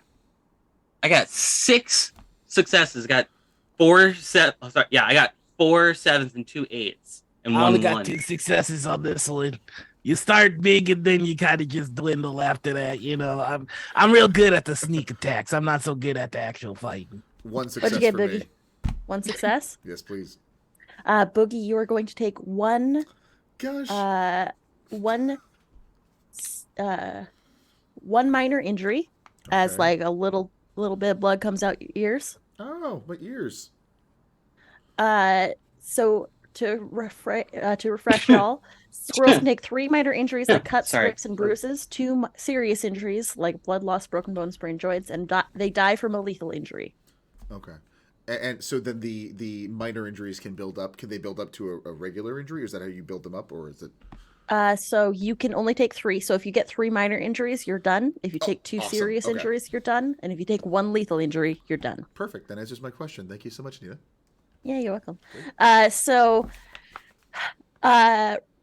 Juggernaut, you think quickly, you wrap your big fluffy tail around your ears, and it cushions you from the bulk of this impact. Ricky Cincinnati, you very animatedly also do the same, but because you've got razor claws, you stick the flats of your little squirrel palms against your ears. Ow. And unfortunately, Boogie, you do feel like this little trickle of blood come out of your ears as this does hurt you. And Cunning did at you this mean point, me? Or was that? no, Boogie, Oh, okay. Marcus. Sorry. Because you got 2 successes, that's a full success. Oh, okay. Javian got 4. I got 6. Javian, 6. You got 6 successes? I know, Ooh. right? Ooh. Okay, so if you like, you can regain energy from that. Oh, I do get regain energy? Yeah. Sweet. Yeah, you kind of feel Do like it. comforted in this sort of like little huddle of your own tail. Nice. So I'll allow you to regain I'll I'm allow gonna you like to regain Hulk 3 out energy. and like flex super hard, Adorable. and like fuzzy. grow an extra like couple of centimeters. Sounds good. All right, y'all. There's a flock of angry geese that are I very know what I'm gonna upset do. that you hurt their leader. What do you want to do? Go ahead, Boogie. All right. Wait, Boogie. Sorry, not Boogie. Juggernaut. Juggernaut. I'm the Brain. juggernaut. Juggy. Juggy. No, don't call me Juggy. Okay, Juggy. Whatever you say, Juggy. Juggy. Juggernaut runs back into the store. And he's Okay. gonna look around for anything bright red with maybe a lever on it, Okay. and try to make some sort of inference about what that lever could do. Juggy, Juggernaut, I'm gonna want you to make me a I just want to climb up to it and then like slam the you want to make an Whatever. inference as to what this thing Yeah. is, or like sort of a history check is what you're asking for here? Juggernaut's definitely never been in a store, let alone a pet Valoo. Have you ever been in human buildings before? I think you've been in a couple yeah. of Oh, yeah, burnt plenty. out versions of it. Absolutely. There you go. I'm gonna ask you to make me a sniffing check, please. Okay. Cool. Easy. Makes sense to do these all the time. No problem. I got 1 7 and a 4. 1 7 and a 4. Okay, so that is a success at a cost. Okay. You see something big and red. I'm gonna climb up to it Okay. and then Hulkmania just slam it down and try to like rip it off too. It begins to make noise. Do do do do do do do do do do. Everybody! Get out of here! It's Black Friday. People are going to be in here. They're going to be shopping. They're going to be looking for Christmas presents. They're going to be trampling you if you don't get out. The Ohays are going to. They're stampeding.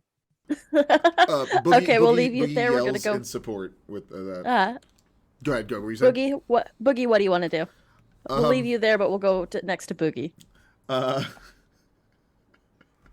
What do I do? There's a dead body of the most beautiful swan I've ever seen in front of my feet. I spurred upon this action, and now Juggernaut is climbing to the top of things and setting off decorations. So what do I want to do? And there's still all those geese coming straight for us. Yes, they are about to start swarming the pet Valoo.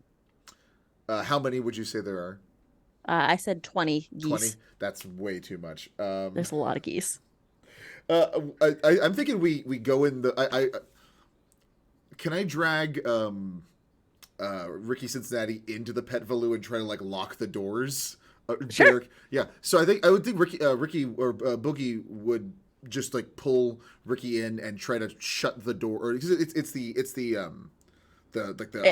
automatic sliding ones. So then there's a lock at the top. So I would love to use one of my points to fly up and try to lock the twisty thing.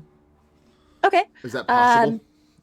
Yeah, you could definitely fly up, but I'm going to ask you to make me because this is going to have to happen quick. This is definitely going to be a climbing check. It sure is. Okay. 4 successes. 4 successes? Yes. Okay. Heck yes. So you can use that if you like to get some energy back. Oh, awesome. Oh, that's right. That'd be perfect. That leaves me for one more good fly later. And because y'all are rolling like beasts tonight, the door slides shut behind you and Ricky Cincinnati, and you fly up and you latch that lock in place. And you are now in a pet Valoo, and there are a bunch of I think the cats and the dogs, because their ears are a little bit more sensitive than the squirrels. They immediately bolted as soon as they heard the first squelch of the cyber geese, never mind the second. So now you're just in a pet Valoo surrounded by a bunch of other rodents. Okay. I think we're safe for now, but there's a whole lot of geese out there. What are we gonna do? I think we established dominance here. I think the other squirrels should be motivated by what they've just seen here and join us. And we'll have an army of squirrels and we'll control the nuts together. That's with actually me getting the larger portion. I actually because Cunning is still with us, correct? Mm-hmm. Cunning, I think Cunning's followed behind y'all and is just kind of like, listen, I don't really know what to do. Like that last little thing with the capybara took out a lot of my psychic powers, so I'm kind of tapped. What if we send you back to try to get some help from the other squirrels back home? How am I going to get across the river? Oh, good point. We just got rid of our ride. Yeah, we did just murder our ride, didn't we? Well, okay. Yeah, so good this point. is our home now. This is our home now. I'm gonna try to find some heavy machinery, like a cannon or something to bar the door with. I'm gonna look around. There's a couple displays that you could probably pull in front to Okay. barricade it. Are there any of those catapults that they use for like throwing dog toys or like a tennis ball or something like that? Yeah, you could find one of those easily enough in one of the aisles. Yeah, I'm sure it's huge, but I'm also big and strong, so I'm gonna haul it on over to Okay. aim it at the door. All right. And hopefully there's like some kind of ammo, like a tube of tennis balls or something. I don't know. If I have to use the nuts, I will. Make me a sniffing check. Another one. Yep. Somebody else is gonna have You're asking for smarty pants things. Somebody These are else is gonna smarty have to pants start rolling stats. these. I rolled a 1 and a 6. Okay, so let me just have a quick look and see.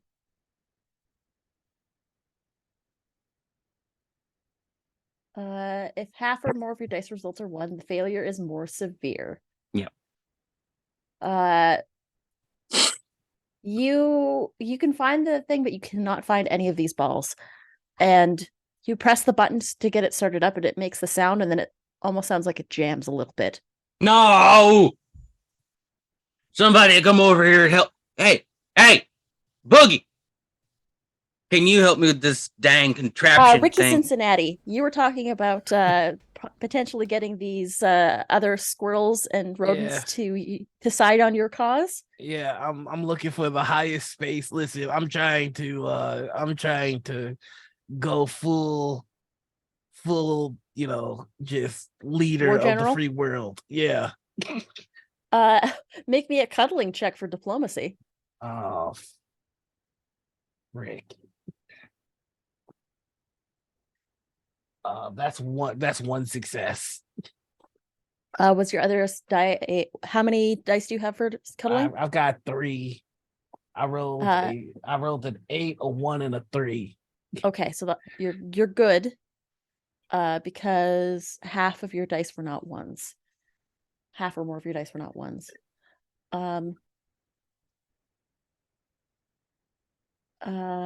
Okay. So that's 1 hit. Yeah. And they're gonna say, "What's in it for us?" Until we came here, you were living under the dictatorship of a capybara, or however you say whatever that thing that I killed was. And then after that, you would have been under the leadership of a swan that was hanging out with geese for some reason. I don't know. Now, y'all did nothing while that was happening.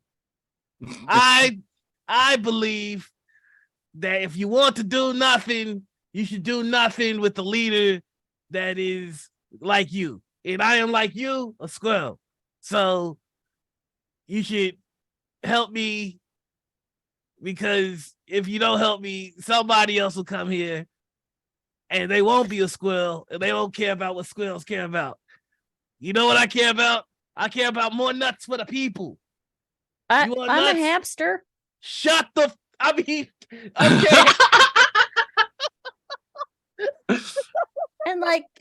And Gary over there is rat. Listen. We've got no use for cheese in the squirrel community, so we'll give all the cheese to the rats.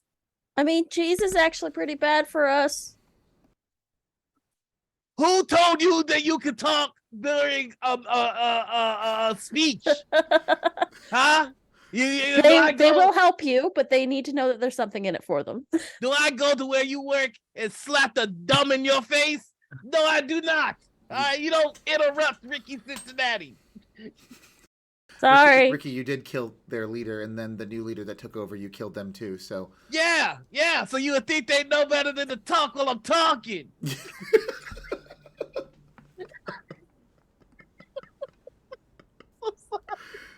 Can we have some of the nuts that are left over? Oh, absolutely. Yeah, that's the whole point of what I'm saying here. What I'm trying to say is, why should we let topple bearers and geese tell us how much nuts we should eat when you can have a squirrel tell you how much nuts you should eat?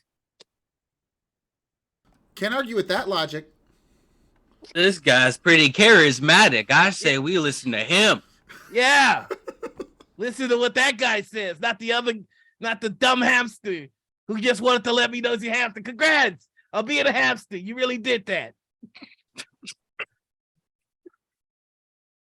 My name's Clive. Shut up, Claude. Clive. No, his name's Ricky. Ricky? That's not my name. What's your Well, name? that's my name, you That's his here. name. Coming from the doors. I'm Oh, the gosh. juggernaut. Oh, so there's I'm guessing the geese are at the doors now. The geese are at the gates, yes. Geese are at the gates. It's right there. So Boogie, come here. I There can't may get be this a dang day- thing to work. what is this? It's some kind of trebuchet. I don't know how to say it. A trebuchet?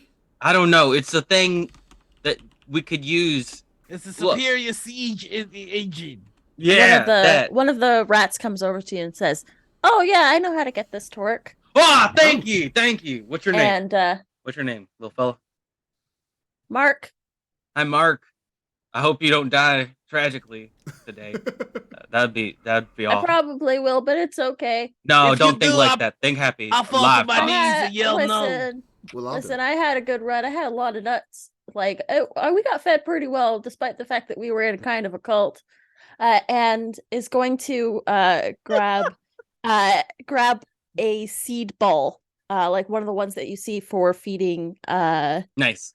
birds. Mm. Puts it down, and then goes and grabs something else from one of the shelves and sort of pours it on top, and then runs up to the back of the cash register and grabs something else, and like starts to like act like they're lighting something. It Oh. creates a spark, and this Oh no. ball catches fire. Oh Just no. as Oh my it's gosh. like, all right, if we get more of these set up, they won't know what hit them. I made Marcus a promise. I said I would not try to kill anyone named Marcus this episode. And This is Mark. Not Marcus. Exactly. I So intend to keep that promise. This one doesn't necessarily count. So if it comes down to it and you need to kill this person, I will not take offense. I have As no does it- reason to kill Mark yet, and I won't because that'll never happen. That's not who Juggernaut Let me. is. I want to help. I want to help Mark. So Mark's like, well, okay, if you want to help get more weapons, I got some. Come on over here. You need some And, heavy lifting. Yeah, definitely. We can help. You can help with that. And Mark is going to take you. Like the rats know everything Marcus, about this come take me? place. Mark is going to take you, not Marcus. Going to take, not Marcus's. Not Mark. Mark eyes. Mark eyes. I don't know how I feel Uh, about. Mark is going to take you. I don't know how I feel about around- Mark Wee.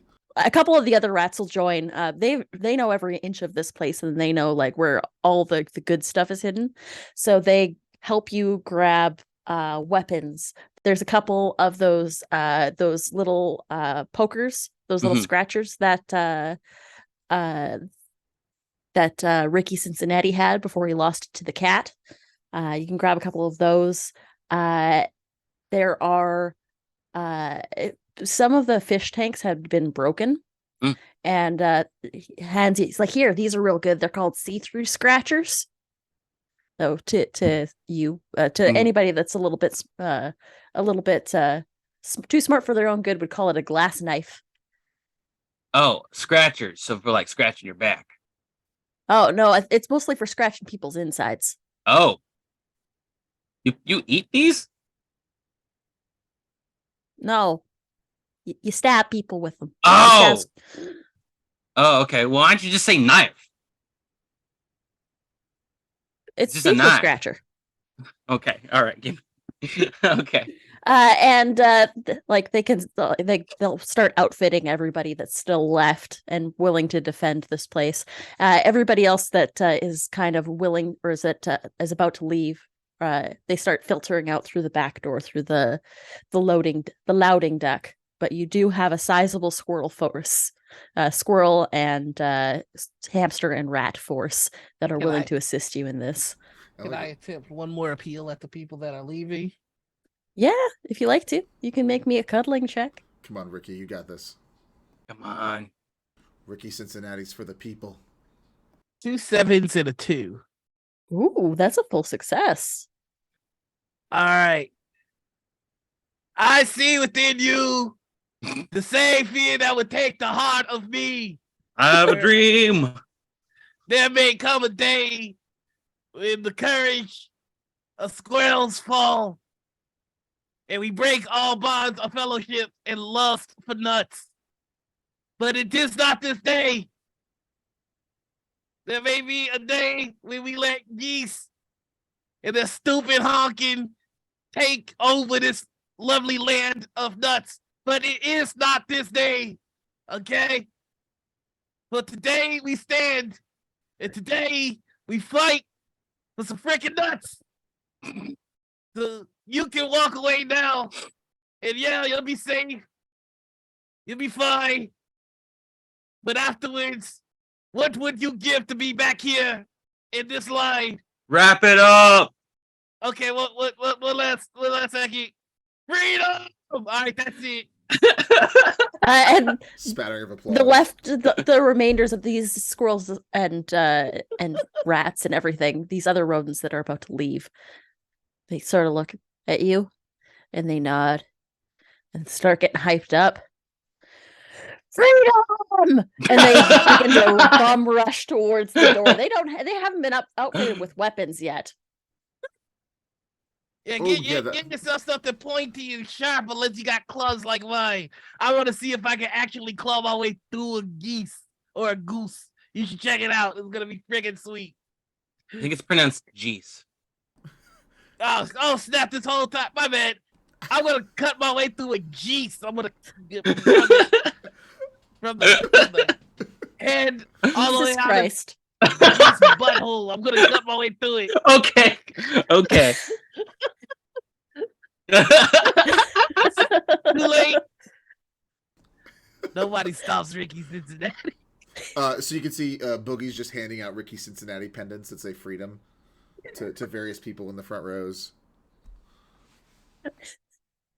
24-hour printing place really quick. Well, I mean, there is one of those little kiosks. Like it's one of those little vending machines that makes dog tags. Nice. So Boogie. So the little quick montage. Boogie and maybe I don't know if you want to. Juggernaut wants to be involved in this, but we're doing all the buttons, pressing all the buttons to make the like matching name tags. So we have an army uniform essentially with the the animal tags. That's what we do. You've got ones that are shaped like little bones. Yes, we all have like because we're the bone bone team. We're the bones. Bones. My favorite thing about it is none of you actually know Uke letters, so you've just randomly typed them. Oh yeah, we picked the ones that look the least scary. And we know what they say. Everybody really, we know what they say. Like this one says template, but we can't read it. Nice. So yeah, you make a little uniform for your little Rodentia soldiers, and the banging becomes like. Boom. And you can see there's cracks beginning to form in the glass of these automatic doors. And won't be long before the geese come through, but the rest of you are all your little army is stationed and ready to go. Can I pull the lever on the catapult once the doors open? Yeah, there's that the glass shatters. And coming through, you can see this army of geese begin to start flying through. And immediately you hit the button and this catapult fires. Make me a... Don't do it. Don't do it. What? Please don't. Not another. I can't. It's not going to be a cuddling or a sniffing check. It's going to be a climbing check. climbing. Okay. Oh, good. Yeah. I'm freaking Okay. good at that. Good at Okay. climbing and murder. Let's see. 1615. Oops. I'd say because you have time to prep, you can have 2 bonus dice to this. Woo! You can also spend an energy to reroll if you like. 87. Let's go. I like that. I like that. That's a good addition. There you go. There you go. So that's a full success. This flaming seed ball hits 2 of these geese square, and they or it hits one goose, and this goose falls into another cyber goose, and they both explode into flames and fall to the ground. They have cybernetic components. Nice. Chance of explosion. Oh my gosh. Awesome. You hear like a Windows error message. Oh, that's amazing. That's great. I feel like the crowd is chanting Juggernaut right now. Juggernaut. So the first wave comes through, and you can see that there are a couple of the squirrels have set up. There's like that doggy playpen that is usually like in the center. They've set it up so that they can a couple of the flying ones like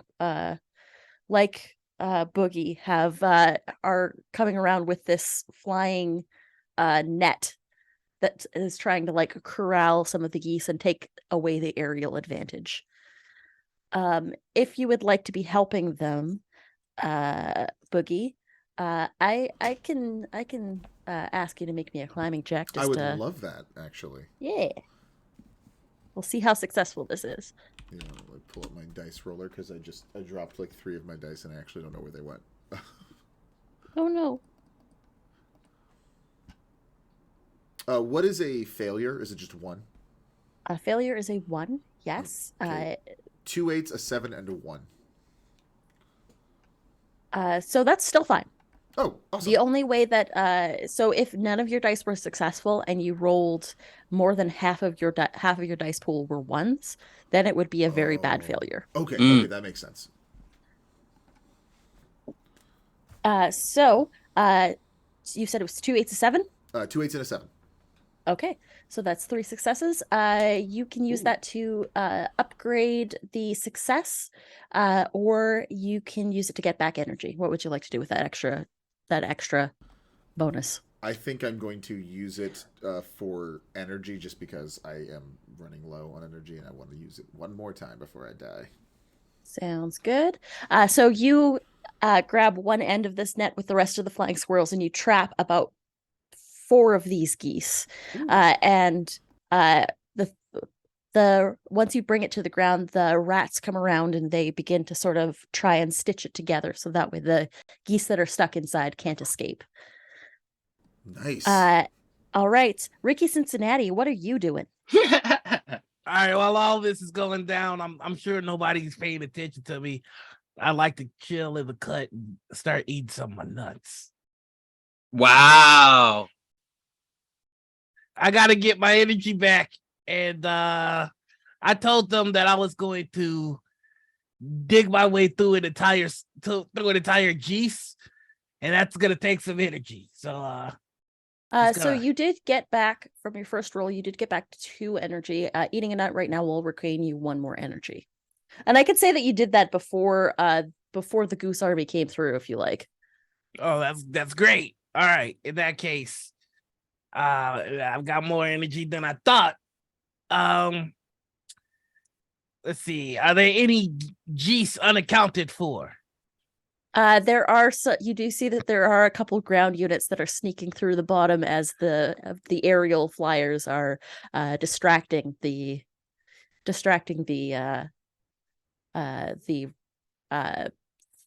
everyone is sort of like looking up. No one's looking down at the cracks in the glasses. You see that these stealth geese are coming through. Now this is an old school pet store. Is that right? Correct.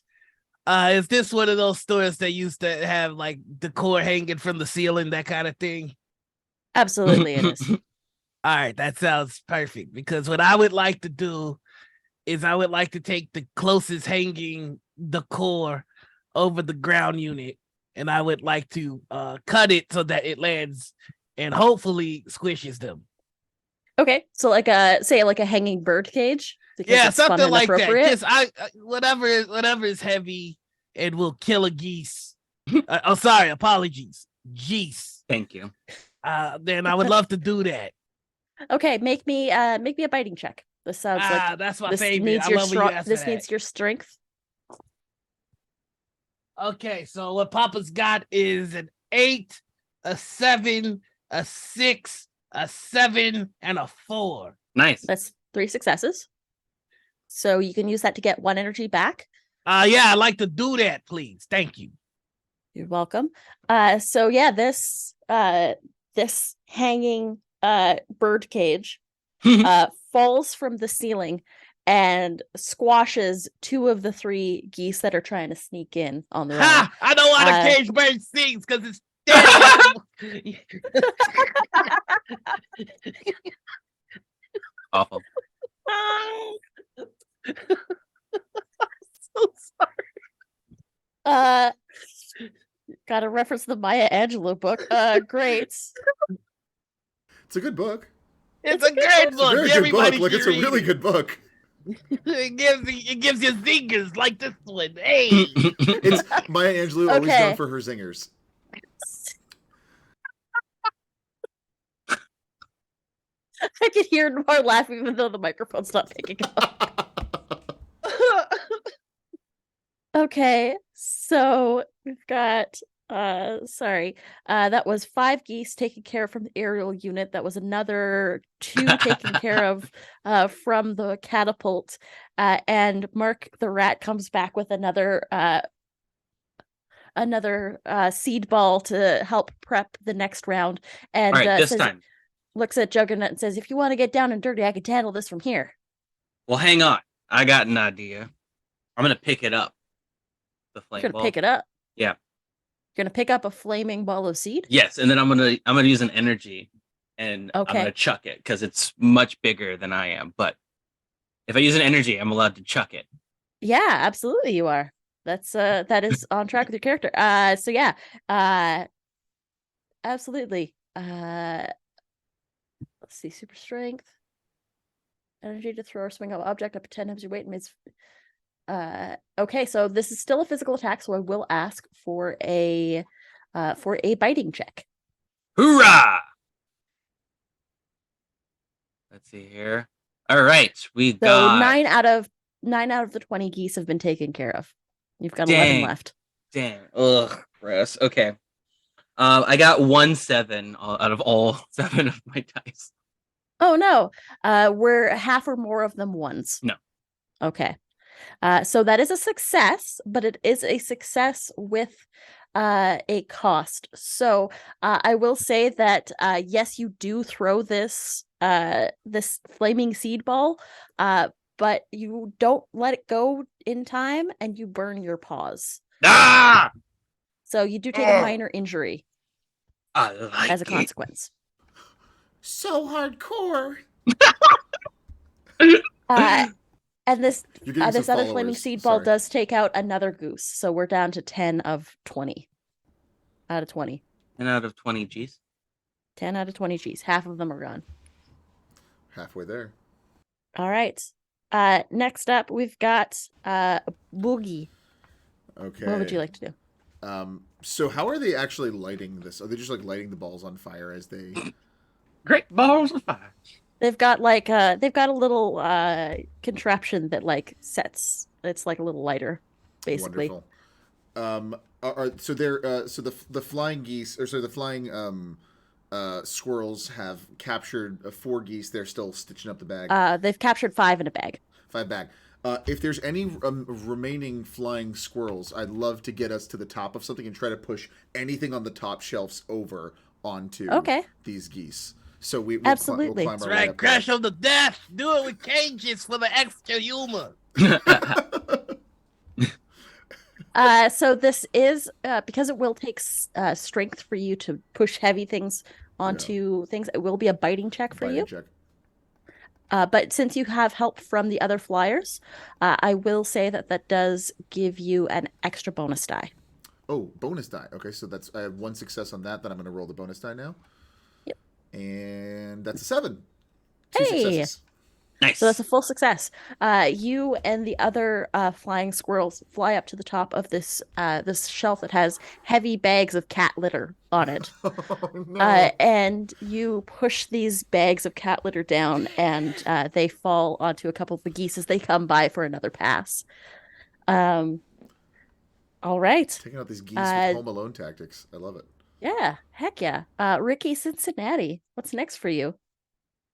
All right, I didn't come into this wanting to end lives, but I've kind of got a whole bloodlust going. So, what are we looking at in terms of geese that are still alive? There are 4 geese still remaining. Are these And air they geese? quickly Are these see that ground this is, geese? there are 2 ground geese still remaining. There are 2 that are still in the air, and you can see that they look at their numbers and they see that the tides are turning and they are about to try and run away. Oh, okay. So what I would like to do is I would like to jump on to one of the flying geese so that I might begin the digging. All right. Uh-oh. Oh yeah.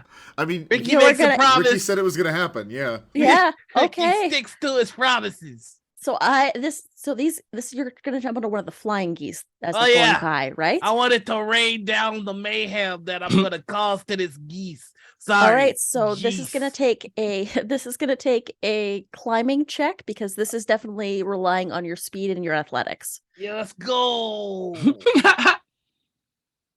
One of them came out there. And I'm gonna say maybe -1 die because they are a little quicker. All Mm. right. In that case, I've only got 2 successes. 2 successes? Yeah, I got All an right. 8, a 7, a 4, and a 3. Okay. These D8s are really coming in handy today. They're coming through. They're coming through clutch. All right, so yeah, that is a full success. You do jump on the back of this goose, and it honks and hisses at you, and you hear that squelch. Again, You think that's the worst thing I've ever heard? You should hear my ex-husband. Just in general, just how he talks, how he sounds. Is... It's how he honks a at me little- like nobody's business. Oh, Yeah. Thank you for okay. clarifying. It is this goose is gonna try and do a barrel roll and knock you off. nice. Let's go. What do I Nice. need to roll to hang on? This is gonna be a biting check because you're trying to grip onto this goose. I only got one 8 here. I got an 8, a 4, a 6, a 6, and a 3. Okay. So that is a success at a cost. Mhm. As it does this barrel roll, it rolls into a shelving display, Mhm. and it does hurt you. It does.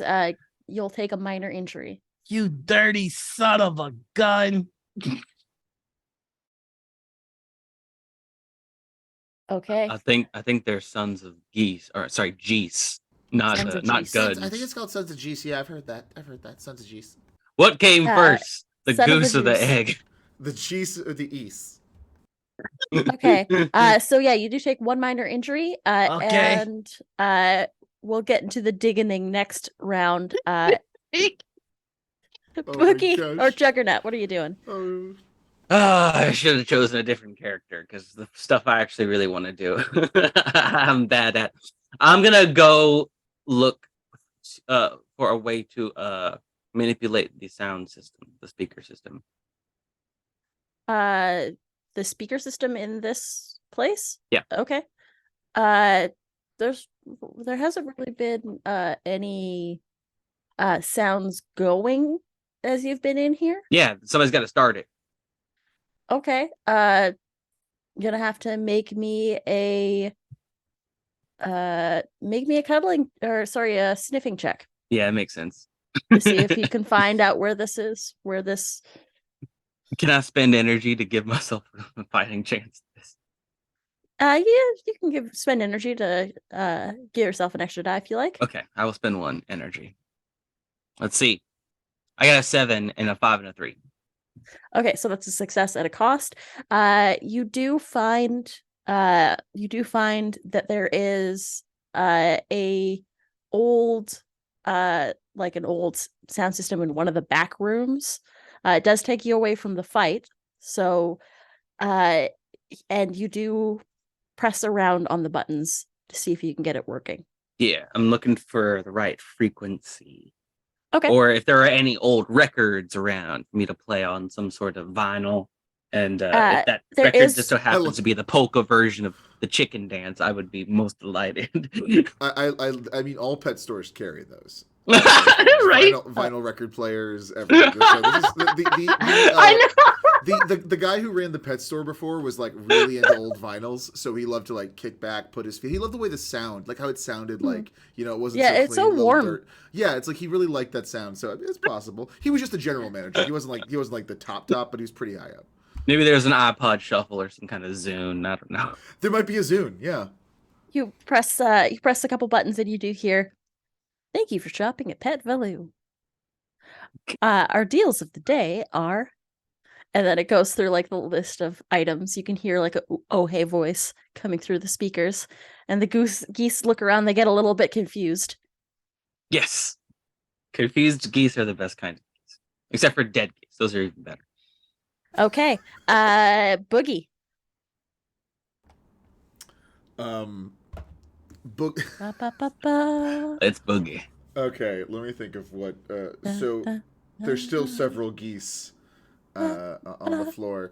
So you know what? Boogie's just going to try to carry his momentum as jumping from the top of where he's pushing down the cat litter to just try to like headbutt to fly into and zoom into any geese that he can see.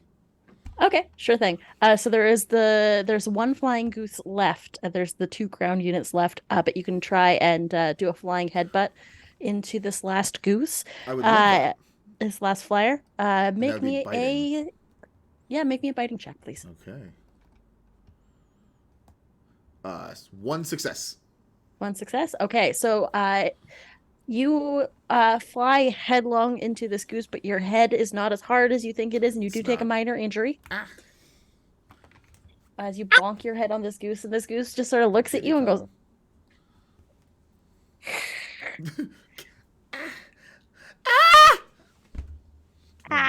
Get that thing. That's not good. and this goose begins to try and bank and head towards the broken glass doors to leave. Ha! We got him on the run. They're on the run. There was heavy goose casualties this day. Ricky, Cincinnati. All right, so let's get the lay of the land here. I know I'm on one of the flying goose. Mhm.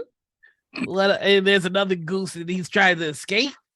All the geese are trying to escape at this point. And that's how many of them? 4? There are 4, yes. All right, I'm gonna ask to do something real stupid. Uh-oh. This is Sillier really the better. what Let's go. we want.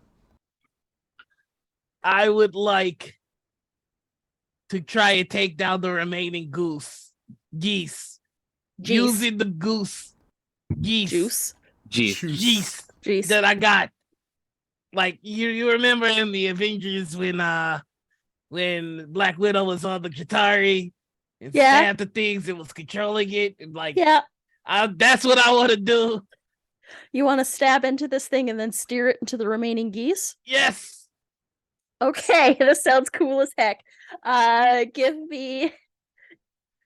Wow. This is definitely. I'm guessing you want to jump off this thing at Listen, the last if I gotta second, take right? a little bit of damage to do this much, I am willing to make a sacrifice. He died doing what he loved. Killing. Not, I was gonna say killing geese, but not just in general. Okay, make me a climbing check. Okay. And because this is cool, your GM, your Nutmaster will give you an extra 2 dice because this is cool as heck, and I want to see this go. I'm so Okay. glad we ran into this random sociopath out on the streets in this game because we would have been in trouble. Yeah. All right, so the first for it's 81876, and I gotta roll 2 more, Yep. and that is a 4 and a 4. So That's still Just- 3 successes. yeah. So you tell me how you do this. Tell me how you do this. You just hear Ricky dig his claws into the wings of this juice, and he just yells at the top of his lungs, "No survivors!" And I would like to barrel roll into the one that's flying away, and like have my goose on top of that goose and just plummet it onto the 2 that are running on the ground. So it's just an explosion of feathers. And maybe a real Okay. explosion too. Baby, And you know because what? There's fire about. There yeah. was actually a canonical explosion when the 2 geese crash into each other. So yeah, previously. I'm kind of imagining like when Randy Johnson threw that fastball at that, and the bird landed right Yeah. in the middle of it. An explosion of feathers. Like that's really just what I'm envisioning. But Dang. with fire particle effects. So you do this. You dive. This one goose crashes into the other, and there's this twirling mass of feathers that sort of pivots and falls to the ground. And Ricky, at the last second, because you have that one extra success, you kick back off of this goose as they begin to swirl and twirl and check the freaking last backflip, 2. yo. And you do a backflip and you 3-point land on one of the cashier's counter right next to on top of the corpse of the capybara. Any questions? And the squirrels and the other rodents, they begin to cheer as well as y'all have reclaimed the pet Valoo in the name of rodent kind. Yeah. And there is celebration. Woo! Oh, You all were successful in saving the pet Valoo, and now you all need to tell me what happens in the time that follows. All right, if nobody, I'll go first. we got to hear what Ricky Cincinnati did. Like, Yeah. that's the most interesting. Let's do a little epilogue, Like, folks. if anyone's getting a spinoff, it's Ricky. I think Ricky spends a little time just trying to lead the people, trying to be a good leader and whatnot. Ricky's a little hard outside the edges, but inside he's a real sweet being. But I think as time goes by, he realizes that his calling isn't to rule the people. It's not even to protect the people. Ricky's got one purpose in life, and that is to end life. So I think one day you just see Ricky with a bundle of nuts sneaking outside of the Louvre or whatever it's freaking called. The to Loading find- Duck. Yeah, to find the next place that needs a little bit of well-tailored mayhem and madness. Okay, that sounds like a great spinoff. Like that I would tune in for at least the first half of 2 episodes of that. Like, Nice. sure. I would say Boogie had never really been around any other flying squirrels or squirrels that had any interest or flying, but he did meet several squirrels who had the capability of flying today. So Ricky got together the squirrels, and they're the first seed delivery unit where they take seeds from the big stock and they'll deliver it to different areas around by holding hands and flying together so they can fly a little bit longer periods. Aw. So Ricky created a delivery service for seeds for all of the various groups around to feed them. That's so Boogie's freaking delivery sweet. service. Boogie Nights. Oh, that's so sweet. I freaking love Oh, wow. Boogie Nights. it. Yes. Juggernaut is gonna go home with a sack in his mouth. He's gonna climb up to the tree and go inside. And he's gonna set the sack down, and he's about to shout something, and he sees some random pieces of clothing like thrown all over the staircase. And so he starts going upstairs and he can start to hear some commotion going on. He's like, oh, it's probably one of the kids. So he knocks on the door. Well, he's about to knock on the door and then he starts to hear something, kicks the door down and he sees his wife in bed with somebody else. And they tackle and they fight.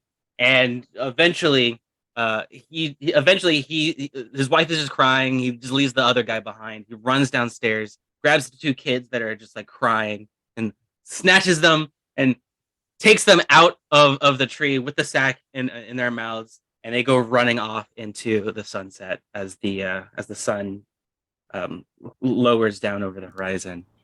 So, Apple TV will order 3 episodes of that. I'll tell you that. Like, Apple TV will pay for that. Listen, that's going to be on Freevee right away. Yeah. And that's where we're going to end our series of No Nut November, Squirrels of the Post-Apocalypse. Thank you all so much for being random, wacky, go nutty squirrels. So much fun. Thank you for giving me the chance to let out my inner Ricky Cincinnati. Always. Couldn't have done it without our faithful Nutmaster. Of course. Thank you, Nutmaster. I'm so glad Mark didn't die. And Mark lived. A couple other of the ground units weren't quite so lucky. There were some casualties. Yikes. Oh no, Marcus. Yeah, one that we didn't meet, but his name was Marcus. It was tragic, but it did happen. Actually, there were no rodents named Marcus. There was a goose named Marcus, though. Yes. Damn it! Was it the one that died really horribly? Because that'll make Javion happy, I think. I think that one's just back at the lair with the rest of the cyber geese. I seriously think the entire reason Ricky's leaving is to go find the goose that did tunnel through because he didn't get to. Till you get a chance, this time. I mean, technically, you tunneled through 4 of them. Yeah. But anyways, that's been our show. Thank you all so much for hanging out with us today. We're gonna go through quick little outros, and then we're gonna get the heck out of here. I'll go last. All right. I have been your Nutmaster. My name is Anita. You can find me everywhere at PAHNITA Panita or at Critical Misses. I'm on Twitter for until that ship sinks, which is rapidly happening. Oh my god. Yeah, and you can also find me on the Critical Misses channel Wednesdays for a solo act where I play solo TTRPGs, and Tuesdays for 2-player Tuesdays where my good friend Darby and I play 2-player games, and Saturdays for Morning Rituals. It's our TTRPG talk show. Our guest this week is Quincy, who is a voice actor, cool person, member of the Stream Punks. Yeah. And yeah. My name is Javion. Sorry, I thought you were done. I'm sorry. No, Javion, go ahead. My name is Javion. You can find me on Twitter at JVSmith while it lasts. And I'm here every week. This is never going away on TableTakes, 2 p.m. PST. And Mark. Hey everybody, I'm freaking Noir. You can find me all over the internet as D Noir Enigma. That's Twitter, Twitch, YouTube, TikTok, and Instagram. Make sure that you see that D there because there's another guy going around as Noir Enigma. I don't know why, but me and him are gonna have to scrap about it. Make sure you check out my website, dnoirenigma.com. That's where you can find all my merch. And look forward to episode 3 of Dungeons and Dragons, the podcast I do with my sister. It's happening. That's so good. And That's I am Marcus. You can follow me at Best Kinda Worst on Twitter. I am so happy that Anita was taking the time to join us for this wonderful No Nut November for game night this week.